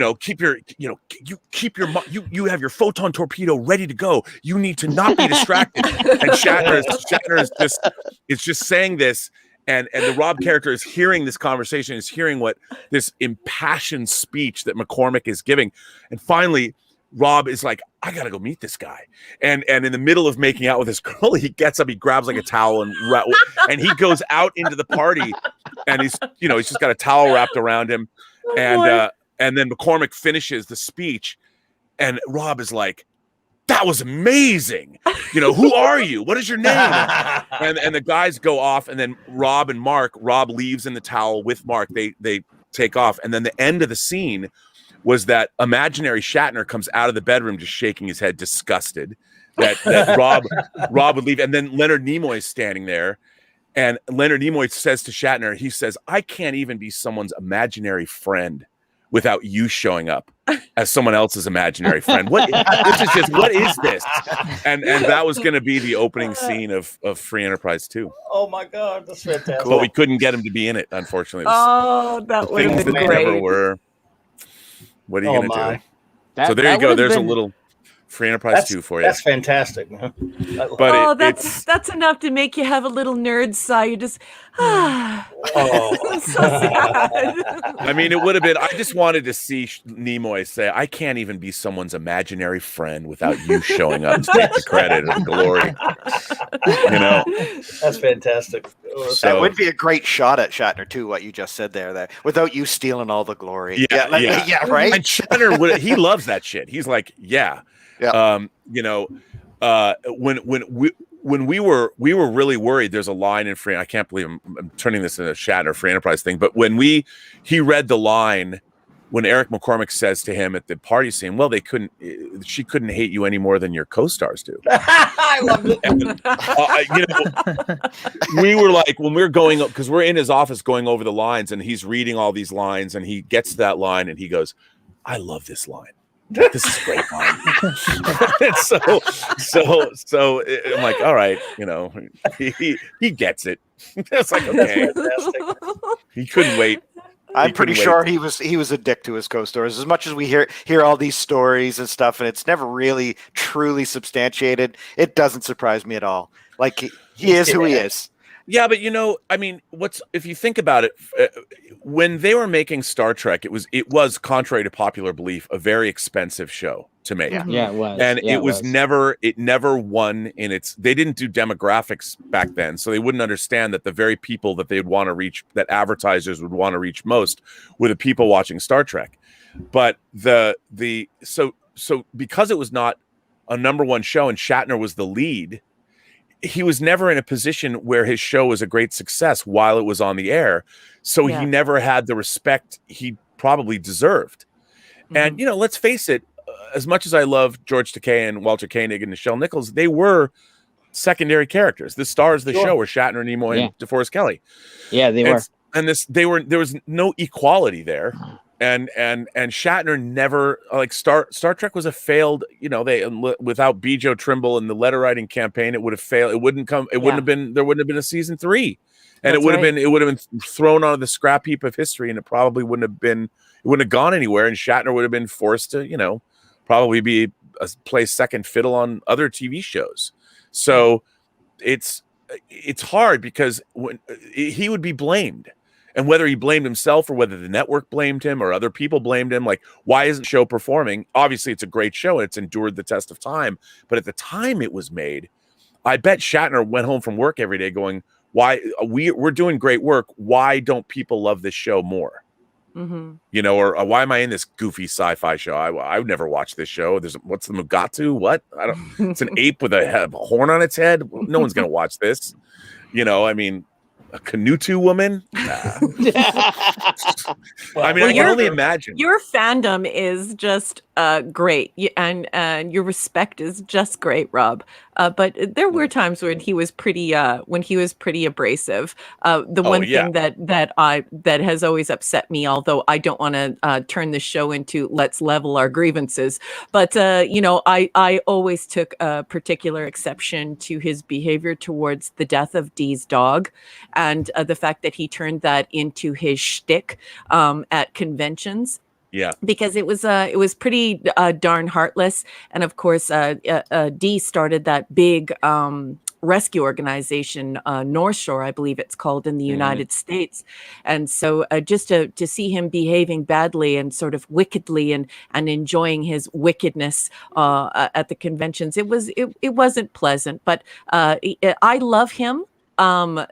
Despite his flaws, because of course, if you put the microscope on me, if you put the spotlight on me, you would also find that I have lots of flaws. So I think it's a matter of putting somebody on a pedestal too. And when you put somebody on a pedestal, invariably people find things to criticize. So, but that said, I love Bill, but yeah, he was capable of being a little, shall we say, cruel.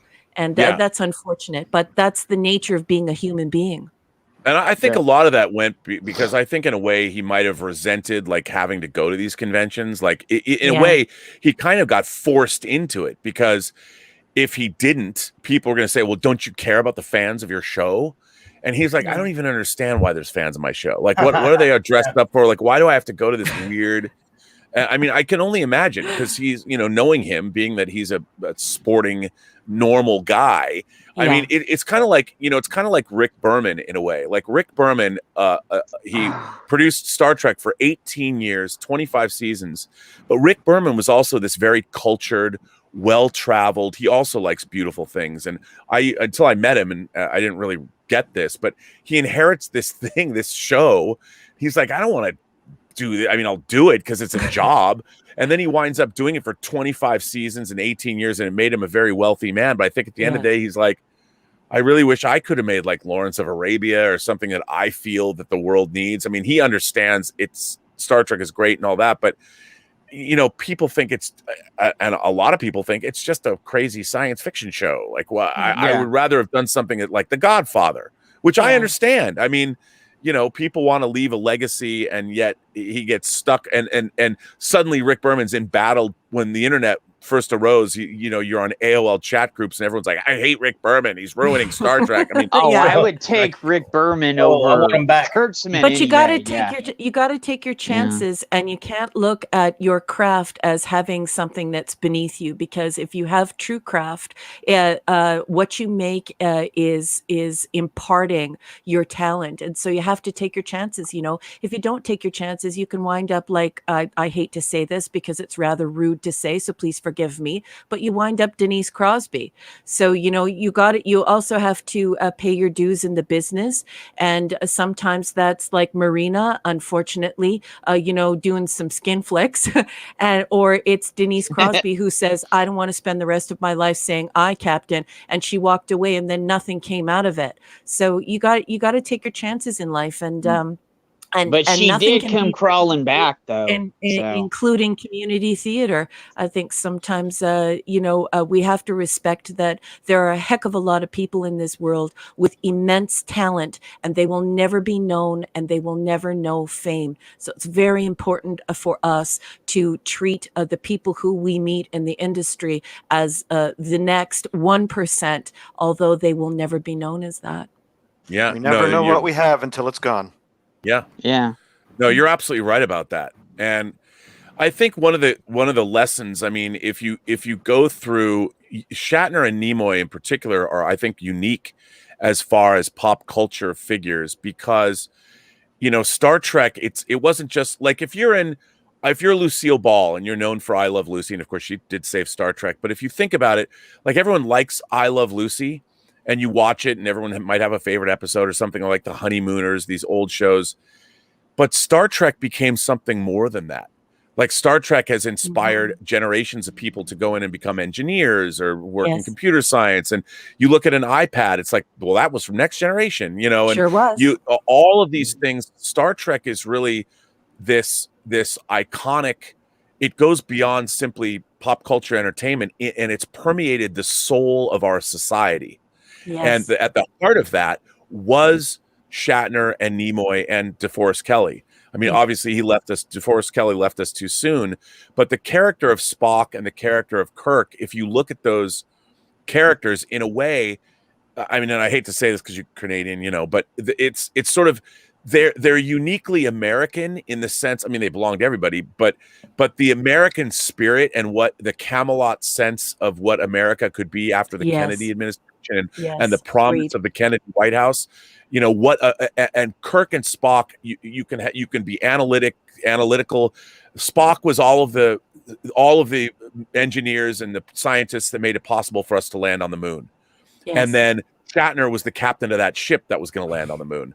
So the two of them embodied everything that was great. I guess not about just America, but about human civilization in general. And Star Trek itself, everyone says, oh, it's this optimistic vision of the future. But it was about, in Kirk and Spock, you had the very best humanity and half humanity had to offer.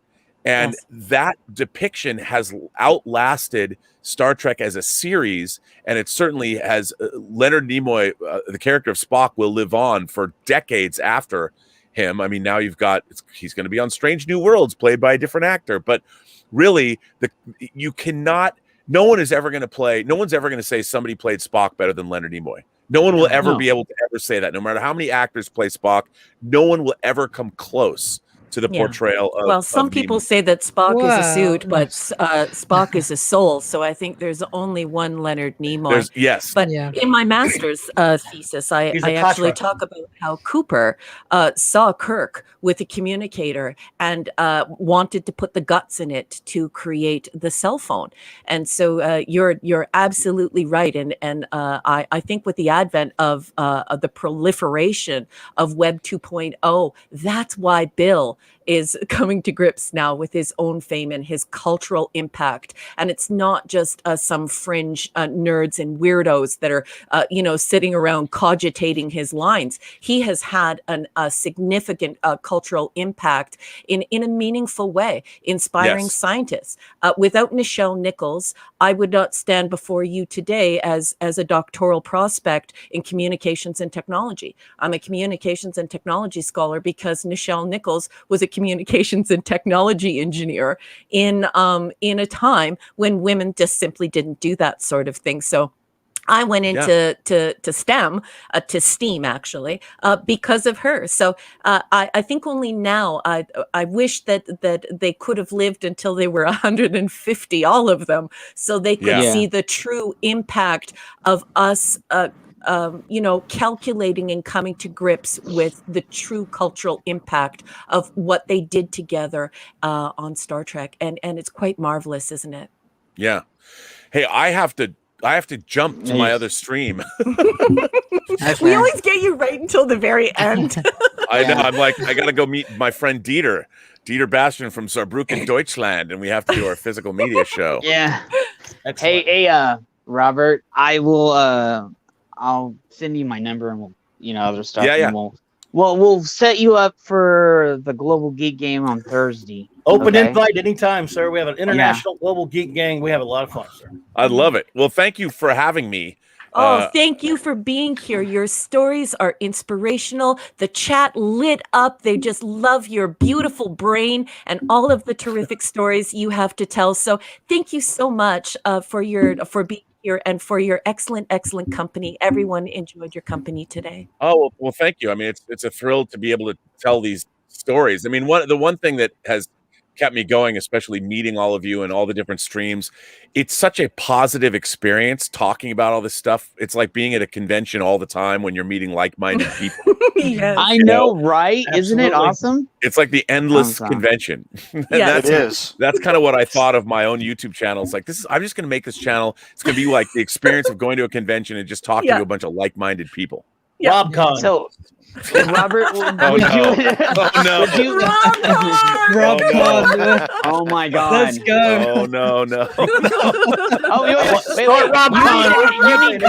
You need to have a show that is called RomCon now.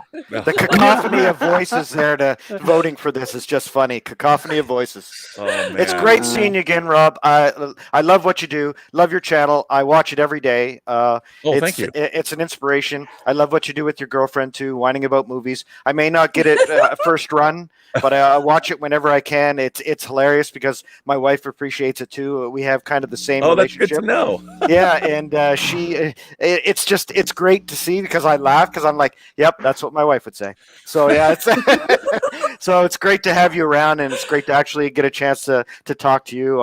I hope you have a great time tonight on your relaxation. Oh yeah. I'm gonna watch Invincible for all mankind. I'm very excited. Yeah. And I'm finally gonna watch Greenland. I haven't seen. I want to see That's not bad. I can't wait to see this. Anytime giant rocks are hitting the earth, I will watch that movie. It doesn't matter what it is. I'm in. Marvelous. So, well, I will see you all later, and I'm gonna go. Well, Rob, is there anything that you want to promote before you piss off? Oh, well, the movie I produced and edited, Tango Shalom, is going to be playing at the Miami Jewish Film Festival. So in, I think, April 15th. So, yeah, it's been playing around. They playing around. So people seem to really like that, which is good. And then, of course, watch Dota Dragon's End on Dragon's End. It used to be Dragon's End. Dragon's Blood on Netflix. Yeah. Watch that. Watch it. I have it queued up, actually. I'm going to start watching it tonight. Yeah, I think you'll get a kick out of it. So good.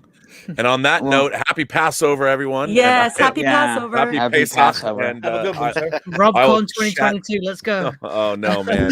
Hashtag. We're going to start the hashtag. I'm out on that one. Peace and long life. Let's go. Live long and prosper, my friend. See you, Robert. Okay, so I wanted to say, does anybody, Lord Thought, do you want to have anything to promote? No, I'm good. Sorry I had to check out of Clobberin Times and Raquel's amazing show last night. There's a couple of really good episodes on there. I stuck in there just for the first one because, like I said, it was one of those nostalgic loves of my life. I love that episode. But other than that, Jake D has a stream tonight called Howling About Entertainment. We're on there at 6 o'clock Eastern time. If anybody wants to drop by there, that'll be a good shout out. And then Foulball Productions after FNT on Friday nights does a great stream too, where we have a few drinks and we have a few laughs, and that's on about 11 o'clock Eastern time on Friday nights. So Foulball Productions, check that out. And that's about it. But thanks for letting me drop in here. I wasn't sure if you were going to have Tom or not. I know that's why I wanted to make room for him, and I jumped out there. But thanks for inviting me back on, and I appreciate it. It was a good chance to just sit here, put my feet up, and listen to R&B, because when he gets talking, you don't want to stop him because he has such amazing stories. And I know we kind of got a little off track talking about William Shatner a lot, but that's really what the topic of conversation kind of meanders towards when we're talking about Kirk and Spock, because they're pretty much uttered in the same breath every time you talk about them. So celebrating Leonard Nimoy. Happy birthday. RIP to one of my inspirations for what I do for a living. I became a computer scientist and then a forensic scientist, and went into the Air Force and joined the RCMP. And that's what I've been doing my whole life, is doing that kind of work. And I'd like to believe that he had a huge part of that inspiration to get me into that line of work. Oh, so LT, this is such a great story you're telling. This is so cool. Yeah, shout out to Leonard Nimoy, Mr. Spock, one of my inspirations. Yeah. Okay, Excellent. Thank you very much, brother. Raquel, do you have anything you want to promote or want to say? Please join us on Saturday night Star Trek on Clobberin Times. Clobby and I, we have a little show and we have a lot of fun doing it. I'm also a science fiction author. If you like Edgar Allan Poe, if you like old Twilight Zone, you can purchase my short stories on your Kindle device or through Amazon. Thank you, Raquel. Ash, do you want to have anything you want to promote, brother? No, just keep an eye on Pop Culture Archivists. We've got a lot of things to come in the future, a lot of big things, more guests, bigger and better things in the future. We're also on Clobberin Times Global Geek Gang this Thursday. We've got part 2 of Green Lantern. Got more cool stuff to talk about then. Those are the main things I want to promote at the moment. With possibly Robert coming on this thing for this Thursday. That's great. So, Mike, my brother from another mother. What do you want to promote, brother? Well, bro, thanks for having me on. I really enjoyed it. We all love Rob. He's fantastic. It'd be great to have him on. Let's see, Monday night, I'll be joined by the beautiful Purple Valkyrie. It's the Monday night Marc C. Comic Show on Clobberin Times, 8 p.m. Central. We'll be talking about, comic book supervillains and such like that. It'll be the topic. Rogues galleries, things like that. Wednesday night will be open. Tuesday night, I'm on Loki's Comics Roundtable at 7 p.m. Central for that one. Wednesday night, Open Geek Talk on Clobberin Times. And, of course, Raquel already told you about Saturday nights, but Thursdays, the Global Geek Gang, 1 p.m. Central. So that'd be, 2 Eastern. But it's global. And we have the great Ash and yourself and Retro Dicky, and Lord Thoth joins us when he can, and I hope he'll be joining us again every time he wants to, of course. But this weekend, our buddy R. and Feliciano was here. He joins us sometimes, and our new buddy Eric O'Sullivan, and anyone other geeks. And I really do hope we get R&B to join us. I think that would be fantastic. And we will do a Green Lantern follow-up show this week. Yes. To our because that look, you all, let me tell you something. I had such a fantastic time on the Green Lantern show last fun. week. Yeah. And You Ash, guys you did a knocked it out of the fabulous park. job. Oh, thank you. So Ash, you knocked it out of the park. Did you? We Thank have you. not said this yet. I appreciate that. You were spectacular, my friend. was. You did so much study, and I think you even convinced our buddy Eric to actually go to the Walmart. Yeah, man. he even That tweeted it. happened. That Yeah, actually he happened. bought it. Yes. He bought Green Lantern from Walmart, and I think he's going to watch it at some point, and then we'll probably hear about it on Thursday. He went into that $2 bin at Walmart where they sell coasters and stuff, and picked that sucker up. And I'm just kidding. Reynolds. It was probably like $4. It was probably $5. I'm just kidding. And so yeah, that was impressive of you. And of course, I love what you did with the chants and everything, man. I fly by the seat of my pants when I do this. I never prepare for anything. Raquel prepares and you prepare, and I admire the people that do. So a lot of us bums don't have to. And you did great, Ash. It was amazing, man. We appreciate it. Thank you. I appreciate it. Thank you, Mike. I gotta say, Doctor, do it, Mike. You're here. I don't have to do it this time. I was just saying, Mike's here. Monkey. I was just saying, do it. Dr. Hercule Monkey. That makes me chuckle every time I hear it. Yeah. I was like, wait a minute. I don't have to do it. He's here. That's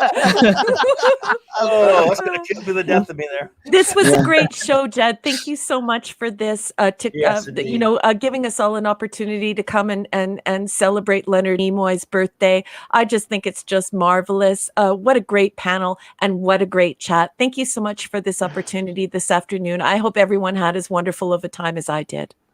Yeah, I that's what I want to do. I just want to make it where everybody can go have a laugh, come chill, have fun, bring the fun back and everything. Leonard Nimoy is the only Spock ever. He's the only member of the original cast I never got a chance to meet, unfortunately, but we love him, and he'll never be forgotten. Yes. So I would like to thank Marc C, PD Rich, Garbage, MJT1 Media, I haven't seen him before. Bill Barclay, sorry. And everybody else. RN Feliciano. Yeah. Yes. Feliciano. Amen. Everybody, you guys here at home, everybody, I hope I didn't mess anybody. But and then Robert. Dude, Robert is freaking awesome. Yep. We've been lucky enough to have him 2 weeks in a row, which I didn't think that was going to happen, but just grateful for that. I think he really loves coming on these channels like this too, and just because he loves to talk, so an opportunity to meet new people and just kind of flex his knowledge and his experience that he's had. It's amazing. Yeah, he's such a great talker.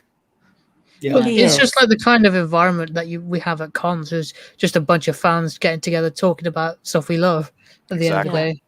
It's funny that he said that on air, because when I first started doing this streaming stuff, I wasn't sure if I wanted to get involved with it.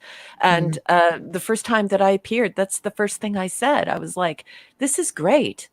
This is exactly like going to a con, only this is like a super, super international con.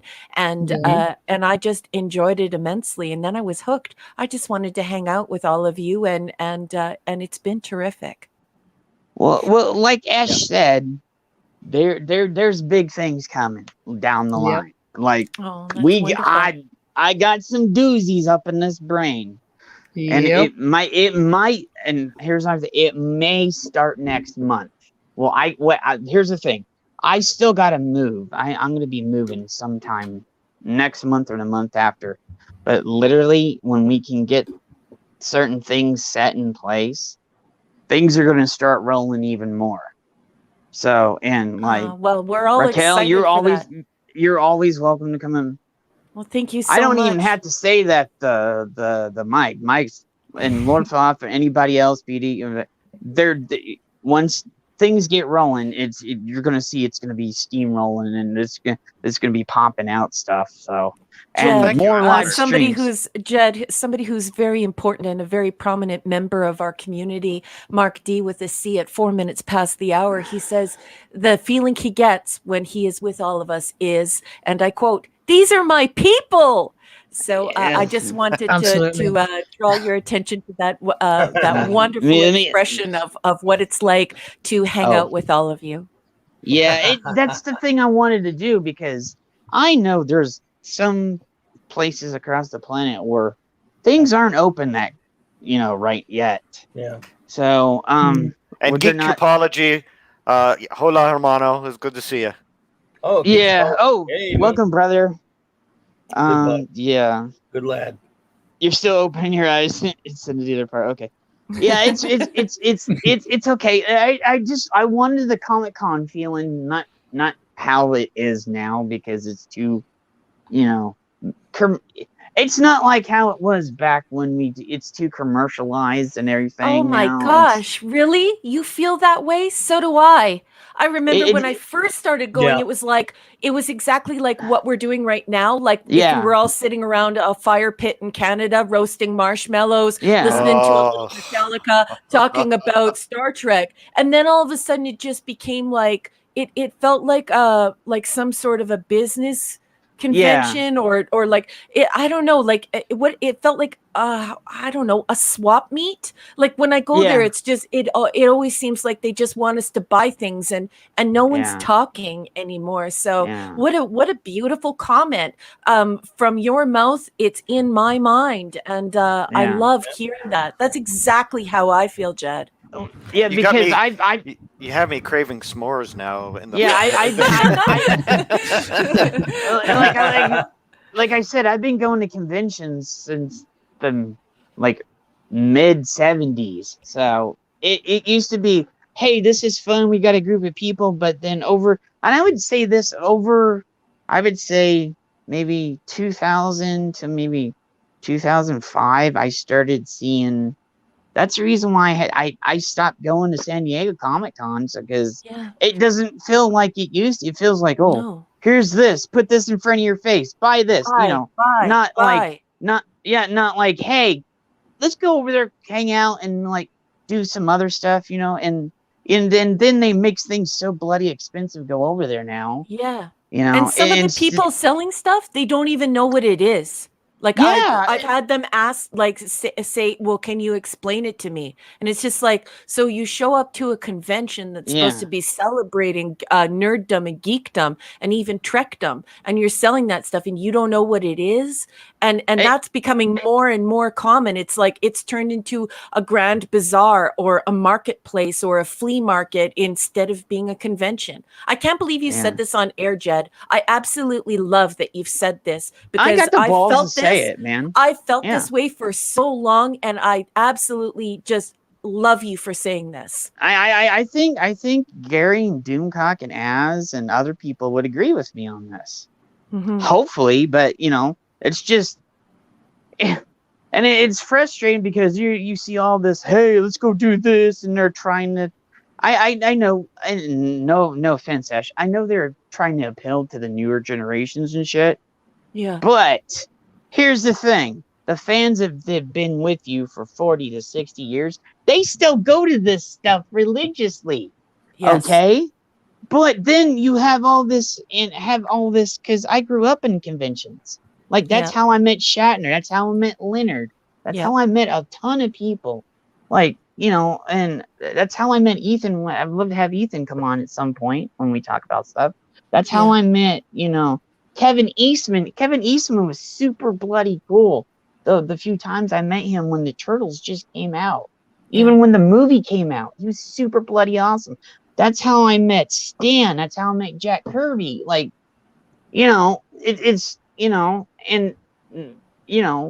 met all these wonderful, awesome people, like, and then what Rob said, or who I don't remember who it said, that is, you get to meet all these wonderful, awesome people. Sometimes these people, like you said with Shatner, You just gotta treat them like people, and that's how I Yep. do it. And people are wondering, how are you getting these guests to come on the show?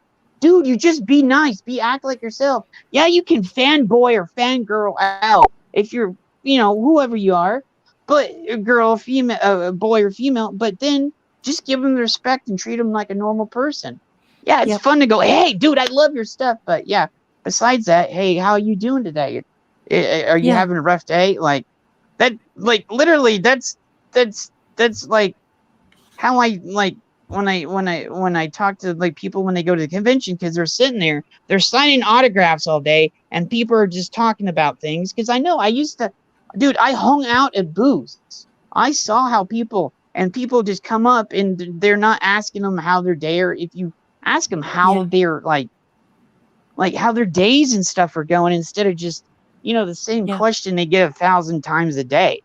Well, if you can't take your fan goggles off, what you can actually wind up doing is hurting that person's feelings, because ultimately that person isn't that character. That person is a human being. And so recognizing that what they do when they create something, that it's craft and that it's a talent of theirs and that it's not who they are, I think is something that the younger generation definitely needs to learn.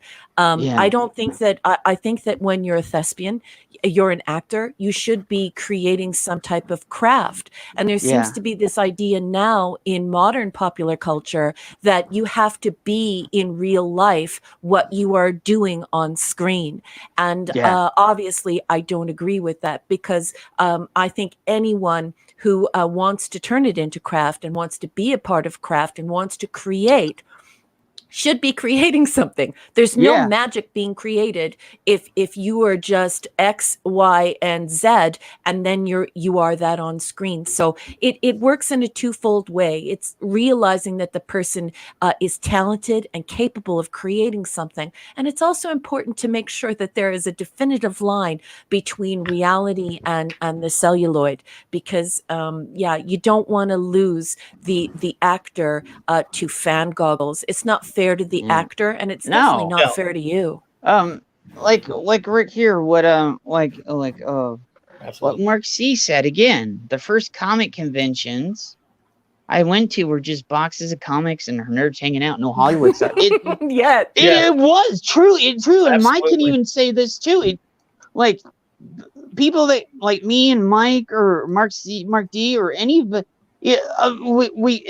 we all grew up on this, and then now it's all the corporations have taken over. You know, and it's bad. Yeah, absolutely. Yeah, it is bad. Although I do have to say that I am very happy in Canada that this science fiction conventions folded in with the Comic-Cons, because without comic book conventions and science fiction people coming together, there just wouldn't be an audience large enough to have a convention here in Canada. And there was a window where none of this was popular. Like I remember growing up and I grew up in the 70s. Most of my childhood was in the 70s, where it wasn't good to be a geek or a nerd. A geek has a definition. It's somebody who collects T-shirts, memorabilia, old books, comic books. They have a vast knowledge of television, film, and that's what a geek is. And a nerd is somebody who is slavish to academic pursuits, and they often care about education and about edifying themselves and self-actualizing. Well, that used to be a very, very unpopular thing, and it seems like now people are using that label, and that's not actually the thing that they love or they care about, but they like the vanity metrics of that on social media. So they're taking up these names, these geeks and these nerds, and they actually don't care about any of the stuff we care about, and it's really sad. You can see it, and I will say this, and I will say this, and Ashley's gonna kill me for this one. You can see a lot of that bullshit going on Twitch all the time. All the fake geek girls, all the fake nerd girls are like, hey, I love this. And then you hear them in the background. Oh, I don't like this. I just do it for the money. And Like, yeah, but they there are literally guys doing it too, Jed. There yeah, are oh, I totally know. guys doing it too. It's going both ways. Yeah, I don't Oh say yeah, that, but yeah, I know that people show up to conversations and it's like they have Yeah. no idea what you're talking about. yeah. They Just just look at want to be Brie a part of the Larson's live conversation. streams. You just Yeah. look at Yeah. Brie Larson's live streams, and you can see fake geek right there, right? Yeah. I love Yeah, Nintendo. Jeremy does a perfect impression when you hear him when he does the Friday Night Tights. I love Nintendo. Like it's just so funny. But that makes, I guess I have 3 labels. I guess I'm a nerd, geek, jock. I guess I'm all Well, 3. geek also makes geek also collects and makes things. Yeah. Yes. Okay, There was the such a 3 negative tiers. connotation to Yeah. those words that There I think were. what we've done is we've kind of Hijacked them. Yeah. Yeah, Yeah. that's true. And it's one of those things whereby everybody needs to have a label. And I think Yeah. that's kind of, I think that we're a lot bigger than a label. The Yeah. definition of what we are is we love geek culture. We love the nerd stuff too. But we can also love sports. Like he said, William Shatner, he's on the other side, right? He's not really the nerd or the geek. He's No. more the sportsman. So it was interesting that R&B used that and almost put a label on William Shatner. He's like, because you would expect him to love his craft and to be a fan of Star Trek, but I like the realization that he dropped on us where he's saying, no, actually, he's not Yeah. that type of person. In Leonard Nimoy, it was similar. And Yeah. so, yeah, that's a great discussion, guys. Jed and Raquel, I love listening to that because that's a very intellectual conversation that Yeah. people out there don't realize that we have in this culture.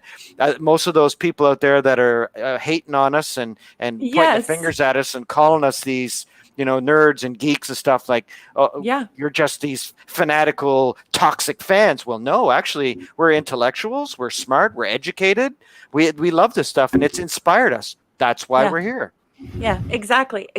And there are a lot of people, like I said earlier, playing to vanity metrics on social media, and they sort of feel like, any attention is good attention, and so sometimes they can pretend they can place up a social media avatar, a persona, and they don't represent us. I can definitely tell you that a lot of this stuff that these people espouse would be shouted down at any convention, and certainly by a bunch of open-minded geeks and nerds. And that is definitely true. Yeah, and as a person, it's Gen X and that grew up in conventions, like you said, it's just frustrating because I didn't start notice any of the changes until like the mid 90s. Mm-hmm. I think it was exhausting. yeah, and here's the thing, and I gotta say this: the mid '90s is when I met a ton of people that I still know to this day. Mm-hmm. That were like in, certain forms of media, which I'm not gonna say their names because I don't want to get bitched at. So, but I do enough of that to him. Yeah, he does. but it and then after it, and then every year when Hollywood and the media figured out, hey, there's money here, and especially when Disney figured out, hey, we can make more money, and then they go buy Disney, and then they start buying up everything. Yeah. And this was my first thing. I was like, oh my God, we need Marvel. When I heard they were going to go close down, and I was just like, no, we need Marvel. We need the Fantastic Four. We need Spidey. We don't want to destroy all of these, and our comic books are our literal, how would you say it, Mike? Our literal history. Well, they're cultural artifacts, right? Yeah. So in semiology, we have signs and symbols. That's the study of human communication through signs and symbols. So it's very important to have all these signs and symbols that represent who we are and how we feel. And it's very good to also collect cultural artifacts, whether they be literary or action figures. It's just very important that it doesn't work in the other direction where you're all about merchandise, because then what can end up happening is you're representing a corporation instead of an artist or an author. And when you're looking at original Star Trek, you're looking at an author. You're looking at Gene Roddenberry. He conceived this wondrous idea. He got a whole bunch of people involved with it. And so when people admire Gene Roddenberry, they're admiring an extremely talented visionary, an author, producer, and they love that. And so they're appreciating the art. When you come at it from the other direction and you just want to assign the IP, especially after the IP's been taken over by a corporation, you're creating this sort of corporate religion or corporate cult, and it can be very powerful and alluring, and it can seduce you, and so you wind up just consuming blindly, and that's a concern. It's very important to not just say that you like something if you don't actually like it, or to purchase things. Here's my thing, and I will say this, and I will bring this up. And welcome, PD. Hey, everyone. How are you? Yes, I know a lot about this subject. Yep. Yeah. I know a lot about this subject. I know. We're talking about the media as in general, though. Oh, yes. Back in 2001, I used to go to Memorabilia, which it got bought out by Comic-Con. Yeah. Yeah, it's just the good old days. That's the good old days. Brilliant old days, Lord Foth. Brilliant days. Absolutely. I miss those days. Yeah, it's like, it came really big in kind of like 2010. See? Really insanely big. Just a quickie here, because I'll let you guys get back to your 2005 to 10. So that's it. Sorry. That's definitely the golden I beg era. your pardon, gentlemen. I beg your pardon. Excuse me for 1 second. Lord Thoth, you were asking something. You wanted to say something? Just two quick things. I know it's a great conversation, so we're all passionate about it. First convention I went to was a long time ago.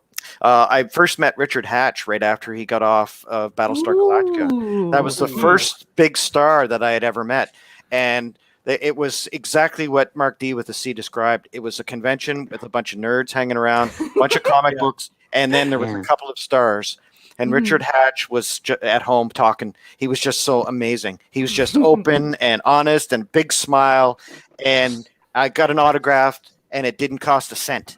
I just had to buy the picture. It was like $5 or something. Remember that? Yeah. And those are the good old days, right? And that's what we forget today. When you were talking about merchandising, you're talking about corporations now and the costs, and it's $500 or $250 an autograph plus the pictures, $50 or something or whatever it is. It's just ridiculous. It's insane. And last thing I wanted to say is, the reason why I love having Esh around is we get the perspective of that generation, because I think we're all old fogies now, and having his perspective around is enlightening, because we talk about the good old days, right? But for Esh, the good old days are today. So it's a great opportunity to hear his side of things, and that's why the meeting we had on Thursday when we talked about Green Lantern was great, because he was so well prepared, and it made me look back at it and go, I'm kind of looking at that movie with different eyes now, and it's great to have you around. Another one, hey!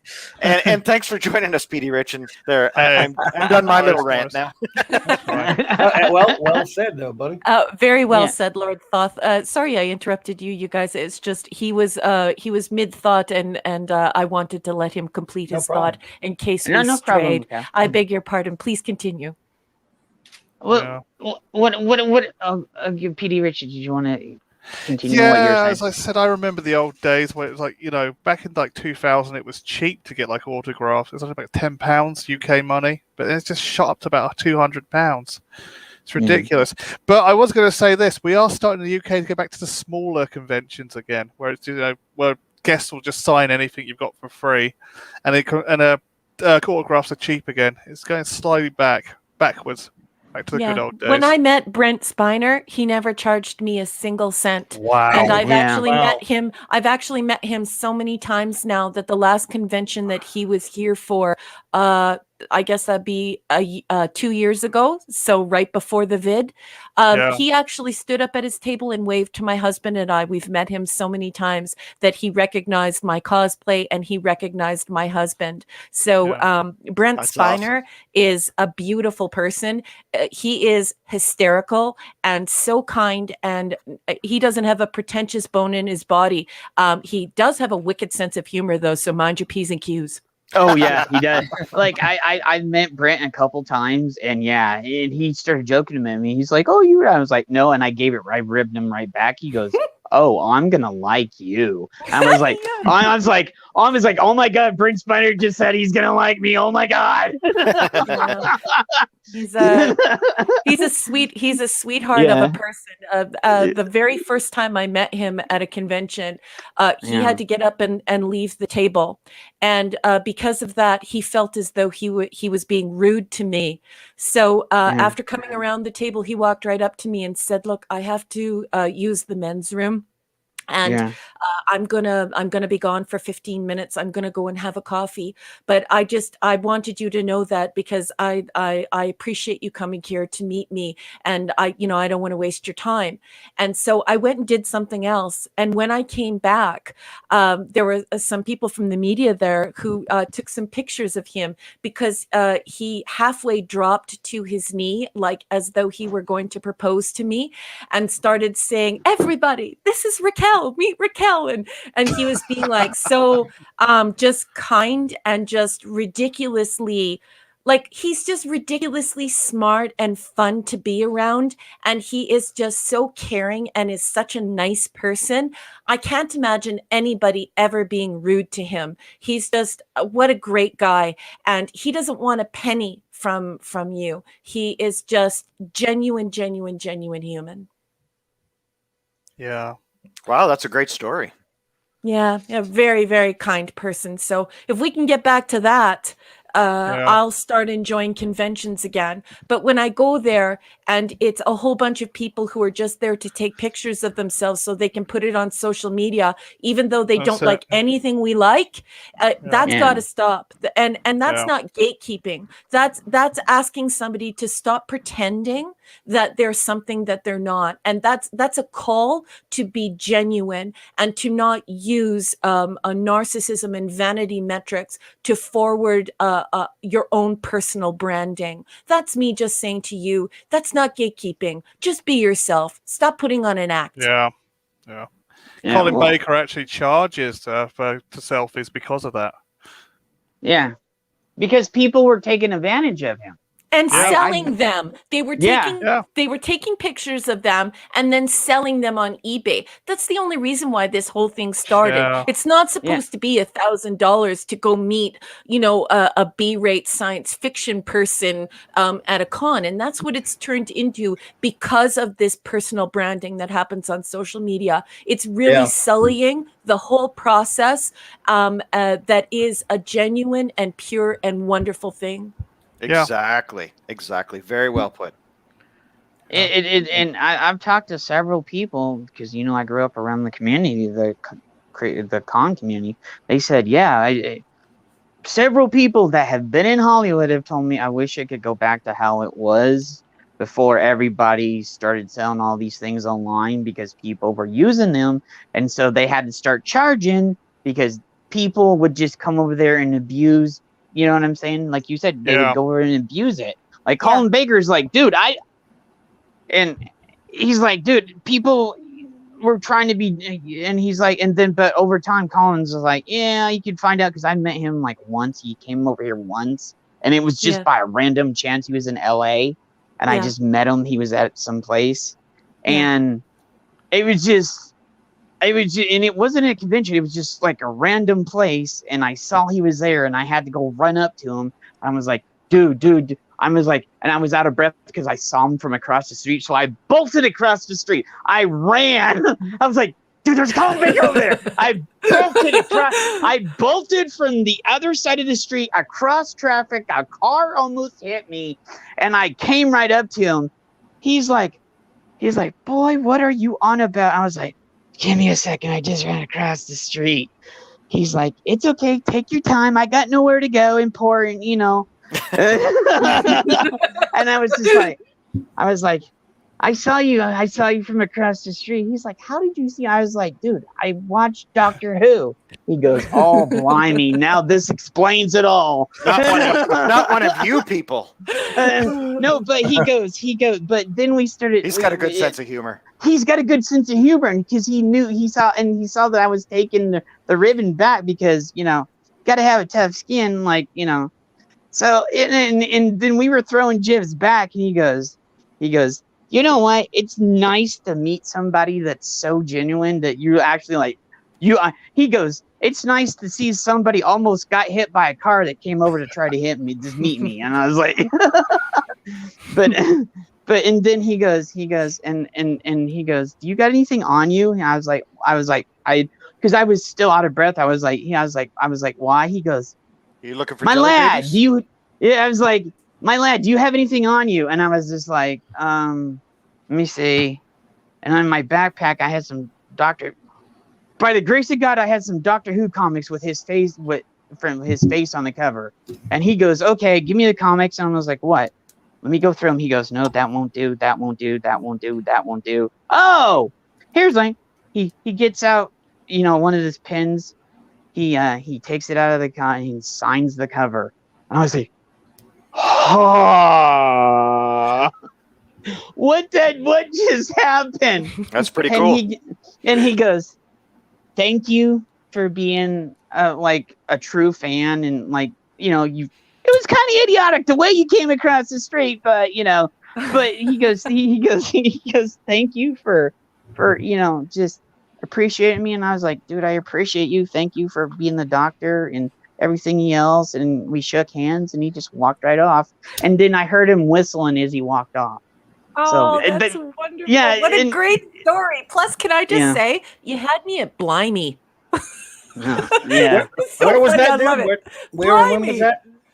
That was in Los Angeles. When it was was just this was long. This is like fuck. I think it was after the movie came out on Fox. I got you. I'm not sure. It was a long time late ago. 90s, yeah. Yeah, it was after the movie came out on Fox. He's the guy who said the anoraks have landed. Yeah. So so it was just like, and I've met other people because I've gone to, I don't like California that much, especially nowadays. I'm not going to get into that one, but that's just, you'll be here for 7 hours on that one. You know what? It's really good hearing some positive stories. Yeah. I always like being optimistic. My life is pretty dark doing what I do for a living. So I try to stay positive and uplifting everyone, give everybody a smile, say hello to everybody. That's what's important. And hearing some great stories from you guys, this is good because we always hear the negative stuff, like stuff like what Marina Serta said. It's funny because, when my wife and I met her and Jonathan Frakes, and they were very welcoming, very warm, hilarious together, and just great. And then I hear something like that happens, and it breaks my heart because you get good experiences and bad experience with everybody. But hearing the good stuff is a lot better than hearing all this negativity we're hearing nowadays in the media, and everybody's pointing fingers at everybody. Everybody's so negative, and the world is in the shape it's in. But it's stories like this that really brings me back to hoping that we're going to get some more good stories in the future. Well, go ahead. Lord Thoth, I totally agree. But, I would like to say, as a communications and technology scholar, that I kind of feel sorry for people like Marina. I've not enjoyed her comments. I think that they've been way out in left field. They've been very hurtful, sometimes violent and inappropriate. I just haven't enjoyed those comments. But at the same time, as a comms person, I'm sort of seeing this idea take shape where we can't separate the persona, the Marina who is an actress, and her personal life. And I think to some extent, it's because their comms people have failed them. They adopted the internet very early. They knew that this could be a free way for them to promote themselves. themselves and to cultivate their audience and to perhaps even cultivate jobs. But I don't think that they have done a true analysis on what happens when you have these unfettered opinions, or perhaps things that are said after a couple of glasses of wine, or said in anger. And I think that as we see social media develop, we're going to see people dial that back so that you can once again appreciate someone's work without having it clouded by radical or heavy partisanship that is conveyed through their persona on social media on a constant basis. I mean, when it's a constant flow, there comes a point where someone who, regardless of their partisanship, says, you really got to dial this back. This is too much. And I think that it's time for comms people to get together and start helping people to do that, so that we can enjoy actors and actresses again, instead of being overwhelmed by what they might think after 2 whiskeys. That's why I married a comms person. And can I also just say that I wish that you would have been much more open with me, and not that you owe me anything, but I wish I would have known before about your education and what you do for a living, because now everything that you say and your intelligence and the things you impart on these streams makes so much more sense. And I have enjoyed your company immensely, and your education as well as your occupation are just it's just great. I just love learning this about you, and I enjoy your company immensely, LT. Oh, well, ditto. Without going into a long spiel, I love hearing your opinions on stuff. I love listening to you, especially on Saturday nights, because you get a chance to flex and talk about the stuff that you have based on your education background, your experience, and placing that in the same perspective as dealing with Star Trek. It's so cool listening to you and Clobby talk about it. That's why I love going to it every night. And I love being a part of a stream with you, Raquel. This is great. And thank you very much for that. You're always a boost to my ego. So anytime we have a chance well, as Kirk would say, it's a mutual admiration society. That's but no, just for the record, just so you know, I am an INTJ in real life. So lavish praise is rather infrequent from me. So when I don't like you, not only will I not say anything, but if you rub me the wrong way, you'll definitely know it. So I rarely give lavish praise, but sir, LT, you are due for it. You are due for it. And thank you so much for your comments. I actually don't get it very often, so thank you. Oh, good. And thank you for your comments, because over this last little while, this year or so that I've known Clobby, he's really become like a true friend to me in real life. And I love being around him. There are times when we get off air where we'll talk for another 4 hours. I love him that much. I love it. He's just such a kind and beautiful person inside and out. And he's such a brain. I love tickling his brain, and then just all of this knowledge explodes. And it's just so cool, because I learned so much from all of you. The GL stream was just so good. It was fun. It was a lot of fun. So much fun. You guys made it rock, man. I'll tell you, it was incredible. Well, part 2 coming this Thursday. And it was Raquel's idea. Then Ash really made it happen, because I forgot. I meant it was great when we talked about it. And I kind of forgot, and I just wasn't really thinking. And Ash reminded me, I'm like, huh? And I think Ash thought I was aggravated with him, but I was like, I wasn't. I was like, oh yeah, I didn't know we were. He said we're doing it. Then I said, are we? Because I just totally forgot. And I thank you so much for that, Ash. I even had to tell you to change the thumbnail on YouTube. Well, he's got a lot of balls in the air, guys. He's juggling lots of balls. But I will tell you this. I bet you he is juggling a lot of balls. Yes.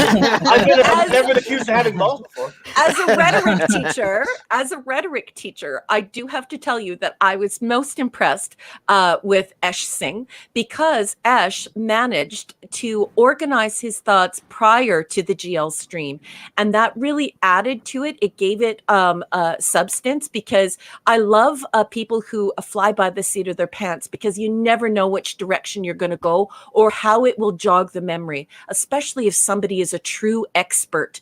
But then there's also nothing like having your evidence ready and going through it methodically, and having that as a combination is such a wickedly good cocktail for these streams, because you have this grounding aspect where you give people things to hash out. So bravo to the entire way that the stream was executed. It made it most enjoyable for everyone, and erudite. And shout out to Jed and Clobberin Times for hosting us on their streams and putting this together, because without you guys, we wouldn't be here today having some laughs and talking to some great people, right? And so thank you to both of you for putting this on and having us come together. Thank you. I appreciate it. This one's all Jed and Esh. They're the team here, and Esh too. Mike is part of this too. So I'm always here for what I can be here, buddy. But the Global Geek Gang thing, just because I had certain things I like to do on the shows I was doing, and Jed had wanted to come on with me. I wanted him to do it, but when I have certain things, I have it set up a certain way, Raquel and I or whatever. So that was what made me. It was because of Jed. I wanted to do something with him, but I wanted it to be. I thought it was just going to be he and I at the start, and that grew into and I decided, how about the date? And I saw that we have a lot of friends like Esh and like Retro and others that are across the pond, different, very Purple and others. It's very late for them. So I thought daytime on Thursday, just for the hell of it. And I thought, that's how, and I wanted to do something with Jed, and he brought in some of his good pals that like Esh and Retro. And I kept became the Global Geek Gang.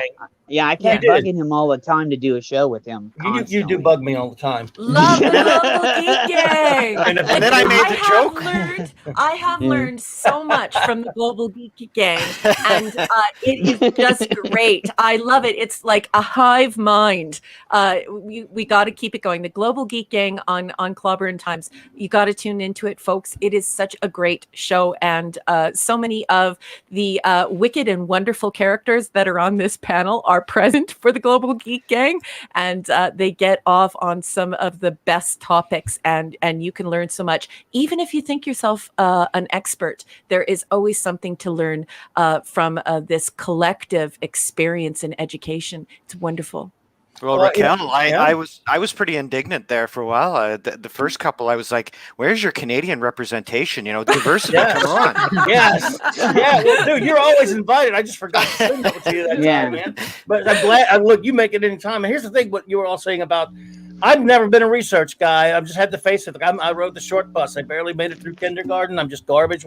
I'm not educated at all. I'm completely uneducated, and I just fly. From the cuff, and that's why, off the hip, from the hip and all that kind of crap. I just don't do research. I'm no good at it.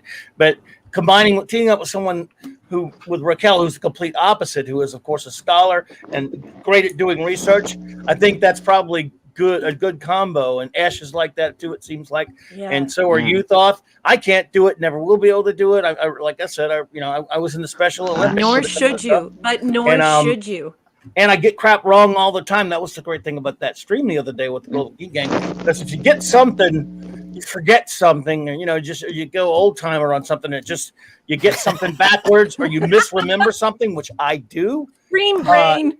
You got somebody there like Phantom Outsider, don't know the chat, but he's a great dude. He's coming there. He sent me comments after that stream. Did you talk about this? Did you mention that? And some stuff I'm like, no, I don't know if anyone mentioned that one. I can't remember everything that was mentioned, but we will now, buddy. And next week.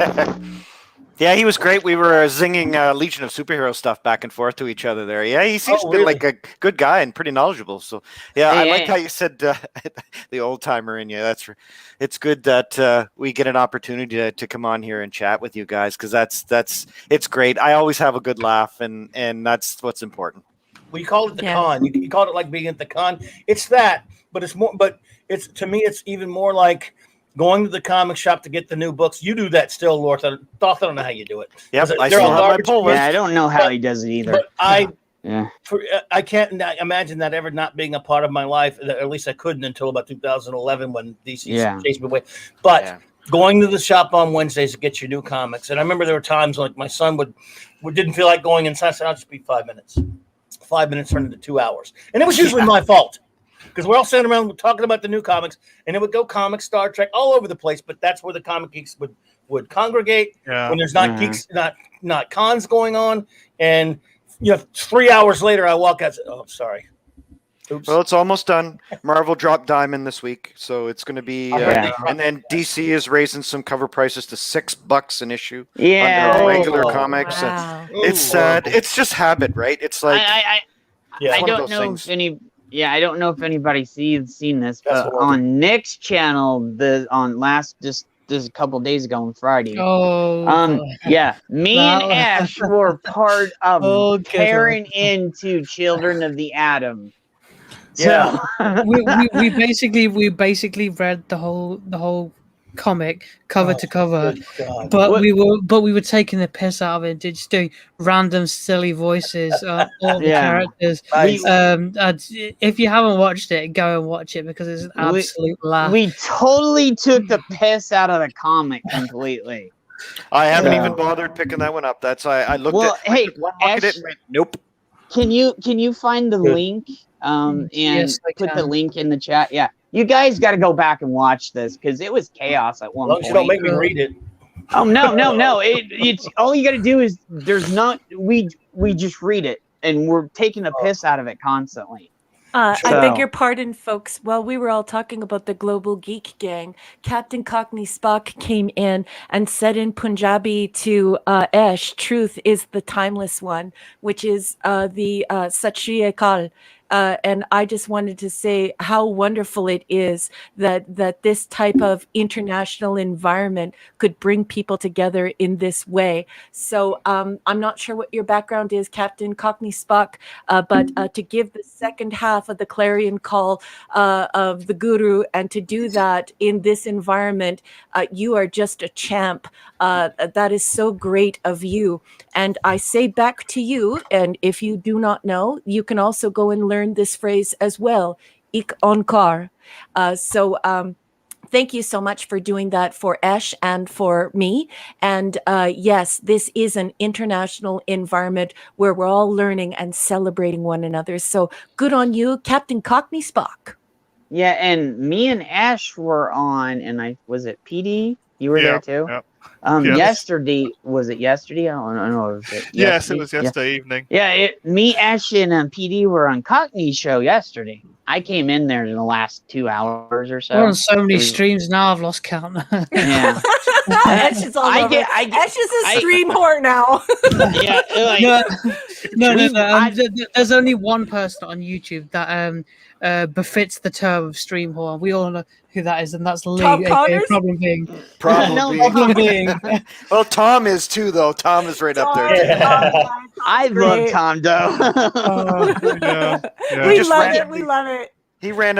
Tom randomly dropped on our stream the other night too with Foul Ball Productions, and I was like, it's funny because every time I drop off, he drops on. So finally, I was there and I stayed on, and he dropped in, and I was like, I caught you. I know you're waiting until I was leaving until you dropped on, but yeah, Tom's everywhere. He's a good guy. He's funny. Yeah, you can always chat to him on Mead Radio. He's always really nice and open with his audience.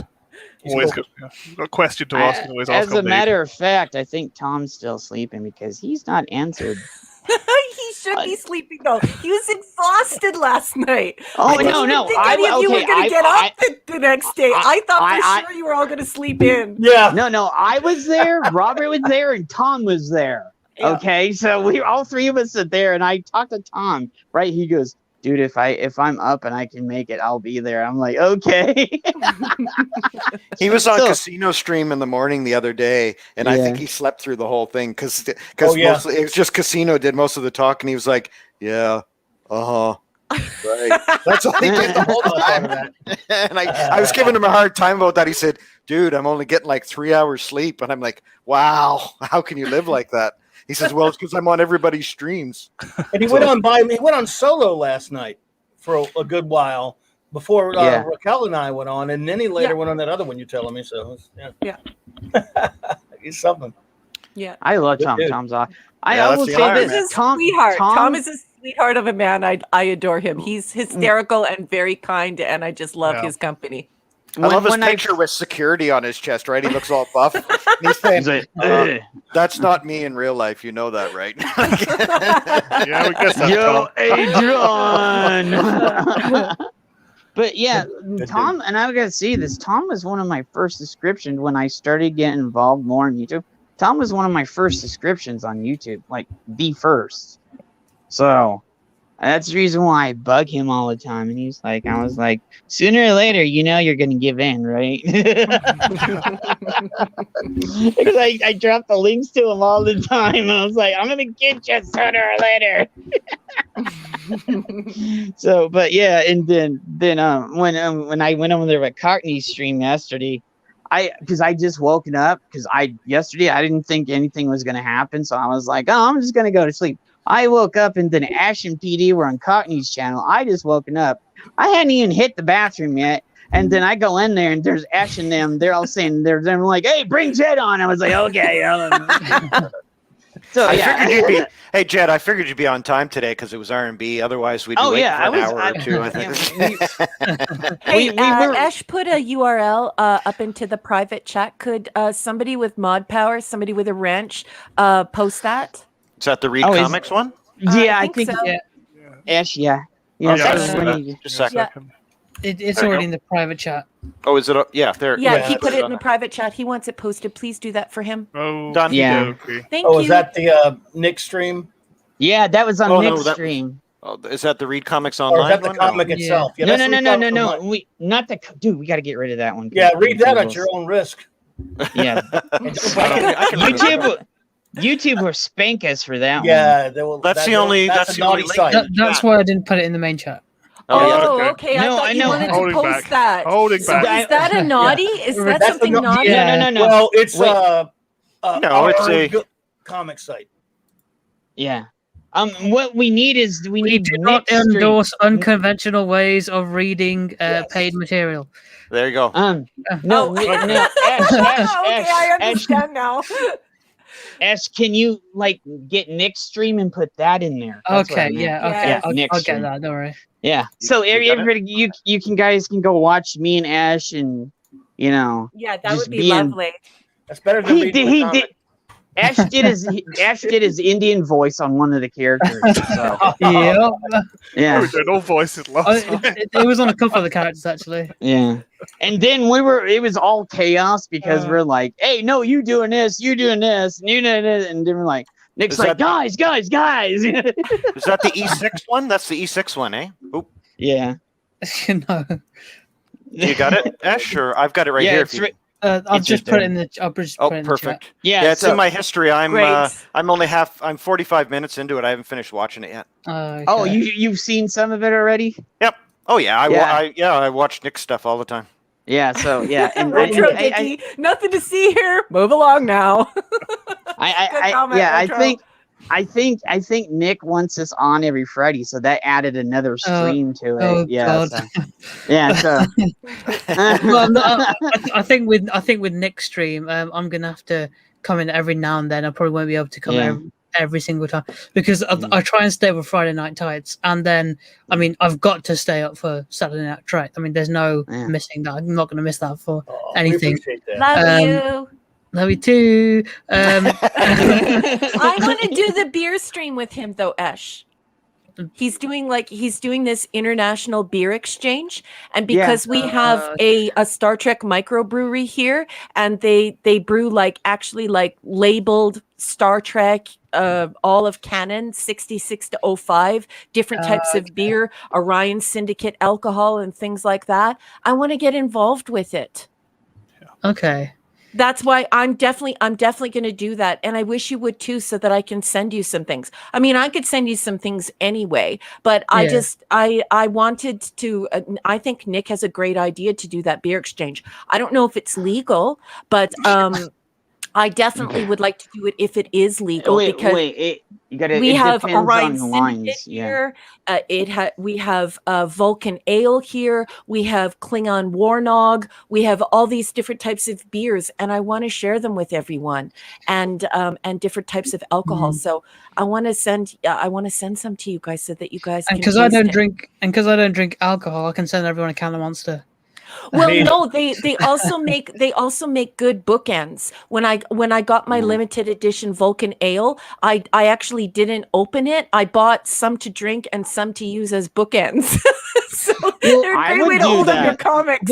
One thing I saw was it was a Star Trek themed whiskey decanter set, and it was this beautiful twisted glass bottle with twisted glass string. I'll have to find it and I'll send it to you. Yeah, like a Sorry and Brandy decanter, right? Is it that? I think so. It was just the glass bottle and the glasses on its own. It wasn't the drink, but it just came as a set, and the glass itself is like the regular thing, but it was like completely twisted around, and it just looked gorgeous. Yeah. Well, I definitely if you want to get involved with that, just to see some neat and cool stuff, or you know what, Ash, you and I could do a little gift exchange, and I could give you some stuff from the con here instead of booze. Like I said, I'm not sure if it's legal, but I will tell you this. I think it's a really cool idea, because we're all going to be sending beers to one another, and then we're all going to tune in with Nick, and he's going to have a pizza night. We're going to listen to some heavy metal, and we're going to drink each other's beers. Oh, heavy metal. Sorry to interrupt, Raquel. Have you tried Iron Maiden Trooper beer yet? No, I've not. Very good. It's got a nice little taste of lemon. It's lovely. Oh, see, Petey Rich, why don't you join us? I think Mark D with a C is getting in on it too.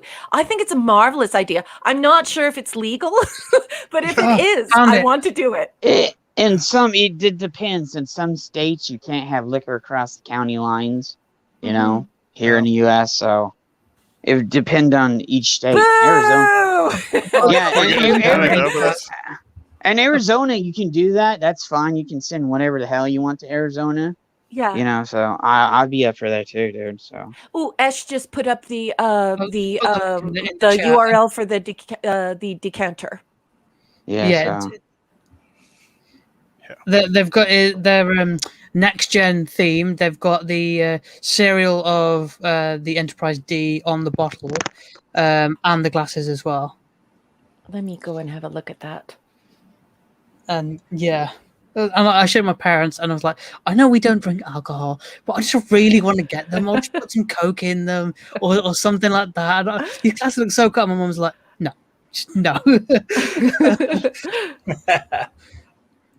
I will go and have a look at that. Yeah. Probably put some tea in it. I don't want my mic to feed back into the microphone here. I'll go do that later. So, Petey Rich, you were saying there's an Iron Maiden beer. Yes, I did about 3 or 4 different types. I got Southern Steel, Trooper, and there's another one as well. I can't remember the name, but they did all different types of beer. Oh, wow. Yeah. That sounds really good. Robson's Brewery do them. Sorry, I'm not advertising. I'm just saying. Well, you know what? If that brewery is listening, Petey Rich could use a sponsorship. Perhaps you ought to send him some dineros and some beer. Yeah. Pull up the shortcut here. I smell a sponsorship. Wow, my boy Doomcock just put me on the spot. Why? What happened? He retweeted my tweet about Invincible, and he said I wasn't going to watch it, but down at Clobberin Times, he tweeted everybody else down. If everybody watches it and hates it, it's my fault. That's my boy, though. I appreciate him on that. It's too nice of him. That's wicked. Well, gentlemen, I have to step away, and I'm going to use this lull in the conversation to make my exit. I just wanted to say again how much I appreciate each and every single one of you. I hope we all meet at the con. I hope one day that we can do that at the Vegas con, or we can cross the pond and do the con there, although that would be very expensive to go to England or to the UK. okay? Jed, thank you so much for this opportunity and for bringing all these nerds and geeks together. And I love you all. Thank you all for your time and your wonderful thoughts and comments. What a great afternoon. You all made my afternoon. Thank you so much for having me. Raquel, the brewery's in the private chat. Okay, sir, I will look it up. Oh, just wait. Yeah. Before I leave, I better collect that URL. Yeah, you leaving, Raquel? Yes, I am. Everybody else leaving too? In a second, I'm gonna have to go. I gotta go to my parents. Okay, yeah. So we'll just end the stream here. So Raquel, I love you. Thank you so much, my dear. You're the best. Love you, Clubby. Love you very much. I'll see you on Saturday Night Star Trek. Make sure your bums are in your seats for Saturday Night Star Trek. Absolutely. As likes to say, I love you so much. Hey, Lord Doc, you owe us 3 reviews, man. You had to run out last night, so you owe us Obsession, Immunity Syndrome, and a piece of the action. Wait, let him say it right now. Let him say it right now. That's good. He's Just on go the to the stream. ratings, man. You don't have to go into it. Give us the ratings. Yeah. I think he had to do something. Okay. Sorry. Oops. We'll get him. Yeah. I'll get him coming.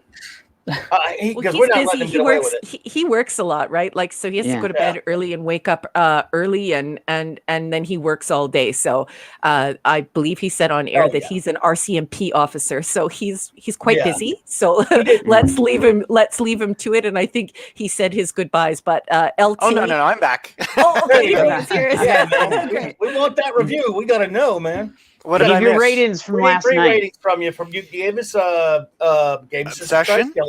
Obsession, Immunity Syndrome, and PC Action. You can just throw the ratings out. You don't have to go into it that much if you don't want to. Yeah. Let's see. Well, so you already have my Gamesters of Triskelion. It was A- because of the nostalgia. It's a fun episode, like we said with R&B today. Obsession was next, right? Yes, sir. I give that a B-. I think that they kind of missed the mark a bit on it. I think that there was some. It was an interesting character study of Captain Kirk. I think we got to see a little bit more of his background and how someone actually has an obsession with something that dominates them like that. Yes. It was a great episode. But there's a few things that could have been done better, and some great character moments. What was the next one? Oh, you're doing this in production. Immunity Syndrome. Yes. C+. I think that I wasn't really a big fan of it. What I would have loved to have seen was the Intrepid. I would have liked to have seen the first, the teaser at the very beginning, having a chance to have a crew of Vulcans, like just have the bridge and have them going and dealing with the fact that they get destroyed, right? But having them deal with a whole bunch of problems and then lead into the Enterprise at the very beginning of the episode after the break. And that would have been kind of cool. But I mean, this is the 60s, obviously. But it's a pretty good Spock episode, but there's much better Spock episodes. So then what was the last one? Oh, a piece of the action. Piece of the action. Okay, that's a B+. I like that one. What? Wow, man, he is. Look, we gave all A's last night, didn't we? Yes, I think I gave 1 B+. Can I just say you did. now to the chat, if you want to become a millionaire, I want you to go and buy yourself a bag of coal and give them to LT, because LT will take your coal and he will squeeze it down into a diamond. That's what this man is. He is the Ebenezer Scrooge I love it. of ratings for Star Trek. So if you're looking for a litmus test, LT is your man. Wait. I think I gave it the same rating he did at B+, right? Which one? The one he just said to B+. Yeah. Okay. I love it. The piece of the action. The only one I even come close to like any kind of a bigger disagreement with is on because those are fair is Immunity Syndrome. I actually think it is a wonderful Spock episode. Yes, I think it's a Spock McCoy episode. Yes, I gave Immunity Syndrome a B+, A-. I gave it like a dual rating. It's one of those papers where you're like, you are an A student, but I just sort of feel like it could have pushed it over the edge. But I did have a comment on the way things went for how it was made behind the scenes on the tech or the anti-tech, as it were. I gave it 9 groovy acid trips out of 10. But a B+, A- for those not on narcotics. That was my official rating. Well, the funny thing is I love the science behind the Star Trek episodes, like the classic Trek in the 60s, trying to make a science fiction show that looked futuristic, and yet they're using table salt shakers, or it's just so amazing, the story behind the scenes. That's why I love your show so much, Raquel, because your knowledge of that, what's going on behind the scenes and the science behind it and stuff, that's just fascinating to me. I love hearing about all that. That's one of the reasons why I think that they're an underappreciated group of creators back in the 60s. The whole team on Star Trek were just brilliant geniuses. Yeah, that's what Clobby and I wanted to do. We wanted to, we knew that we would be a great team, and we wanted to show Star Trek in socio-historical context because of that idea proliferating in social media today, that it's just this sort of sloppy, campy joke. And we wanted to revisit it and show it for what it truly is. A slice of history in that epoch. So, I'm just honored by your comments, and I know Clobby is as well. We enjoy your company immensely, and you are an integral part of Saturday Night Star Trek, and we look forward to you being there, LT. Including one day I want both Ebenezer Scrooge. Hey, one day I want both of your top 25 lists, and it's not negotiable. Oh, well, we should do it. We should do that at the end of the year. And we should bring everyone in, and we should have a rotating panel, and we should let's do that. That's a great idea, Clobby. Are you saying at the end of TOS? Are you before the animated or after the animated series? We'll just do original series, and other ones. We'll eventually maybe do the other series, but that's the most important show. So we'll do our top 25, or just you, me, and Raquel one of these. Yeah, the top 10 would be pretty easy. It's the middle ones that get a little bit challenging. Yeah, there you go. 25 is hard. 25 is hard because Clobby and I have done, I think, our top 5 or our top 10, and that was pretty easy to do. But 25, LT is correct. It is more difficult to move one up or one down when the field is a little bit more open. Yeah, that will be challenging. It will be fun. Stay tuned for that one. That's why 25 is the number I use for all those old list shows I used to do with Flash in the old days. And we ran out of things to do. We had almost every geek topic under the sun we've done, and 25 are on. Tough number sometimes. Yeah, I'd say Spock's Brain is in the top 10, isn't it? It wasn't our top 10 worst. We did a top 10 worst it's ones. A bad one. And it was but it's funny you should say that, because I'm going to make a joke here, so no offense, Clobby. But I think every single episode you've done has had 1 or 2 top 10ers for you. So I think you're about 25 now, 25 top 10ers. No. It just sounds that way. Funny thing is if you have to weigh them, what's really weird is, and Clobby and I are of one mind on this, is that can actually change even by the year. It's so strange, because you're a different person and society is a different place. You just have a different affection or a different affinity for an episode, and it can place higher or lower. And I mean, let's face it, like the great TMF said, or perhaps it was Parrothead on our show, y'all are just spoiled. Absolutely. And that's a good point, though, Lord Thought, because it probably seems that way. But a lot of times, unless it's the top 5, I would say this one might, I can't remember, but this might be a top 10er for me. And I may have said too many of them. But I'll tell you this. That's because we're in the first and second season. It's great episode. When we get to the third season, we're about to crash. We're hurtling towards a wall. When you get to the third season, you'll never hear me say that again. Did you see what Marc D with the C said, though? That's hilarious. What did he say? Where? I always add a +1 to Thoth's grades. Come on. The original series is like a work of art compared to Star Trek Discovery, and it cost half the money. PD Rich! Preach, brother! And he was it. So, Yeah. But he also said this. Did you see what Marc said right there on the screen? Do you see what he said? Extended edition. yeah, This thank you. is the extended edition. That happens. This is like- Thanks This is like the Entertainment Tonight of Saturday Night Trek because it's like behind the scenes with the team from Saturday Night Trek. Indeed, absolutely. I appreciate you, Jed, for having us there, inviting me, man. I got to run. I got to go do parent stuff, but I know buddy, you got to go take care of your parents, brother, because I know Sunday's your appreciate parents' y'all. day. So. Yeah, buddy. So, man, love you, Raquel. Love you. Ash, you the man. Jed, you might be the man. I'm working on that. I want to do this. Okay, here's my thing, and I'm going to tell you guys because I have you all here already, so I don't have to tell you all separately, and that's going to take forever. This next Sunday, unless things change, we're gonna do, if I can get this right, and it may change, but my plan is to do public domain stuff that we cannot get in trouble, that we can actually show on the stream, okay, on YouTube. If it's public domain, they can't spank us, okay?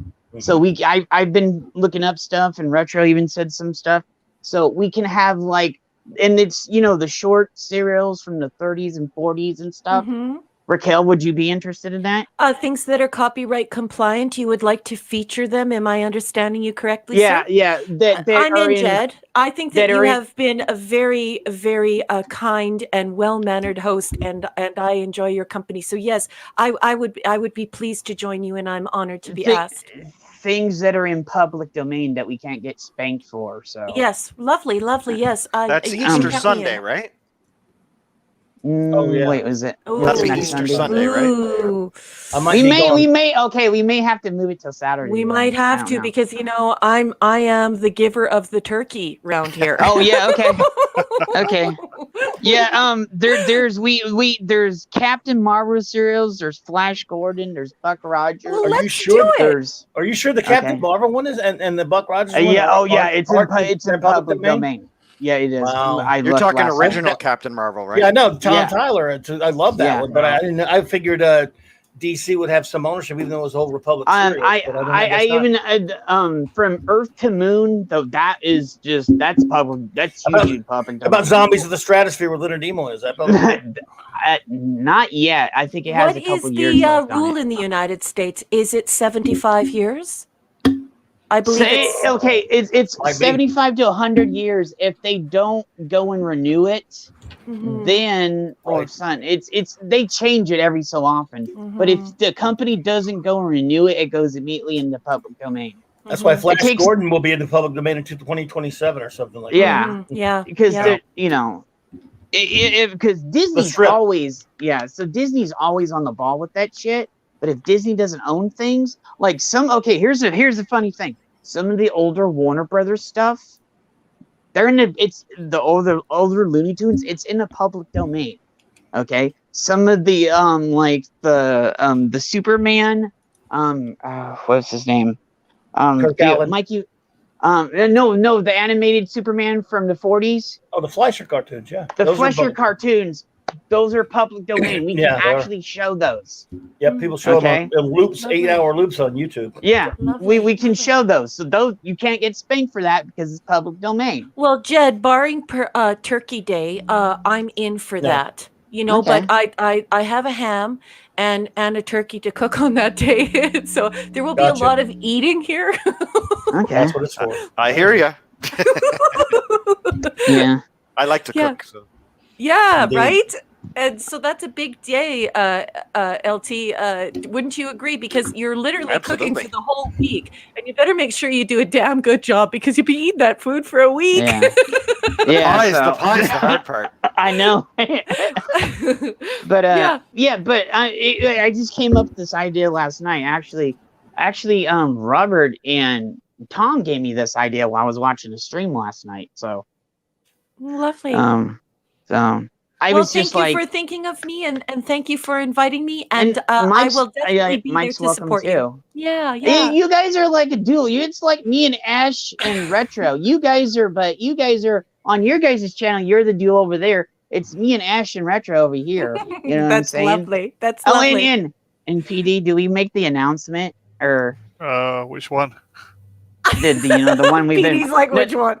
Wait, the one we've been putting off. Poor Clobberin Times is trying to get out of here, and you keep talking, Jed. What? Do we do that? What announcement is that? Which one? Are you getting promoted, Ash? Yeah. Ash is getting promoted. Well, he didn't want me to. He didn't want me to put. I run name this in channel Twitter. with Jed. I've already as promoted as can get. Yeah, he's already. Ash is already in there. The only more promoted I can get is if something happens to Jed and I take over the channel fully. Well, that's quite diabolical, Mr. Singh. I gotta go, guys. I'll see you later. Me too. Bye. Night. But yeah. Take care, my friends. Later, Ash and Retro. Later, buddy. Retro. Bye, guys. Ash and Retro have the same rank on the bridge, so yeah. Yeah. So but oh yeah, because he didn't. Okay. So do you want me to put you on? He said not yet. He said not yet. Not yet. Okay. So okay. So everybody, does anybody want to like That's say a big anything? tease, guys. That's a big Can I plug Cockney? Can I plug Cockney's channel? Oh yeah.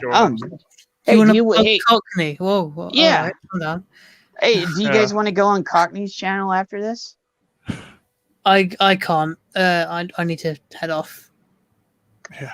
Okay.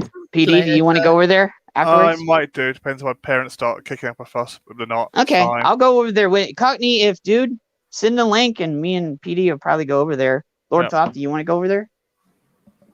I have to head on to another stream actually right after this one. JP's channel. Oh, okay. So yeah. Thank you guys. Thank you everybody. Thank everybody. I didn't mean for this to go that long. I was actually shocked that it went this long. So no, it's awesome. Yeah. So I'd like to thank you everybody. Thank you for everything. Chat everybody. So listen with caution. Yeah, gets a little wild over there. So just thank you everybody. I appreciate it. So you're welcome. Yeah, it's fine, mate. Thanks for letting me on. Everything, man. So, signing off.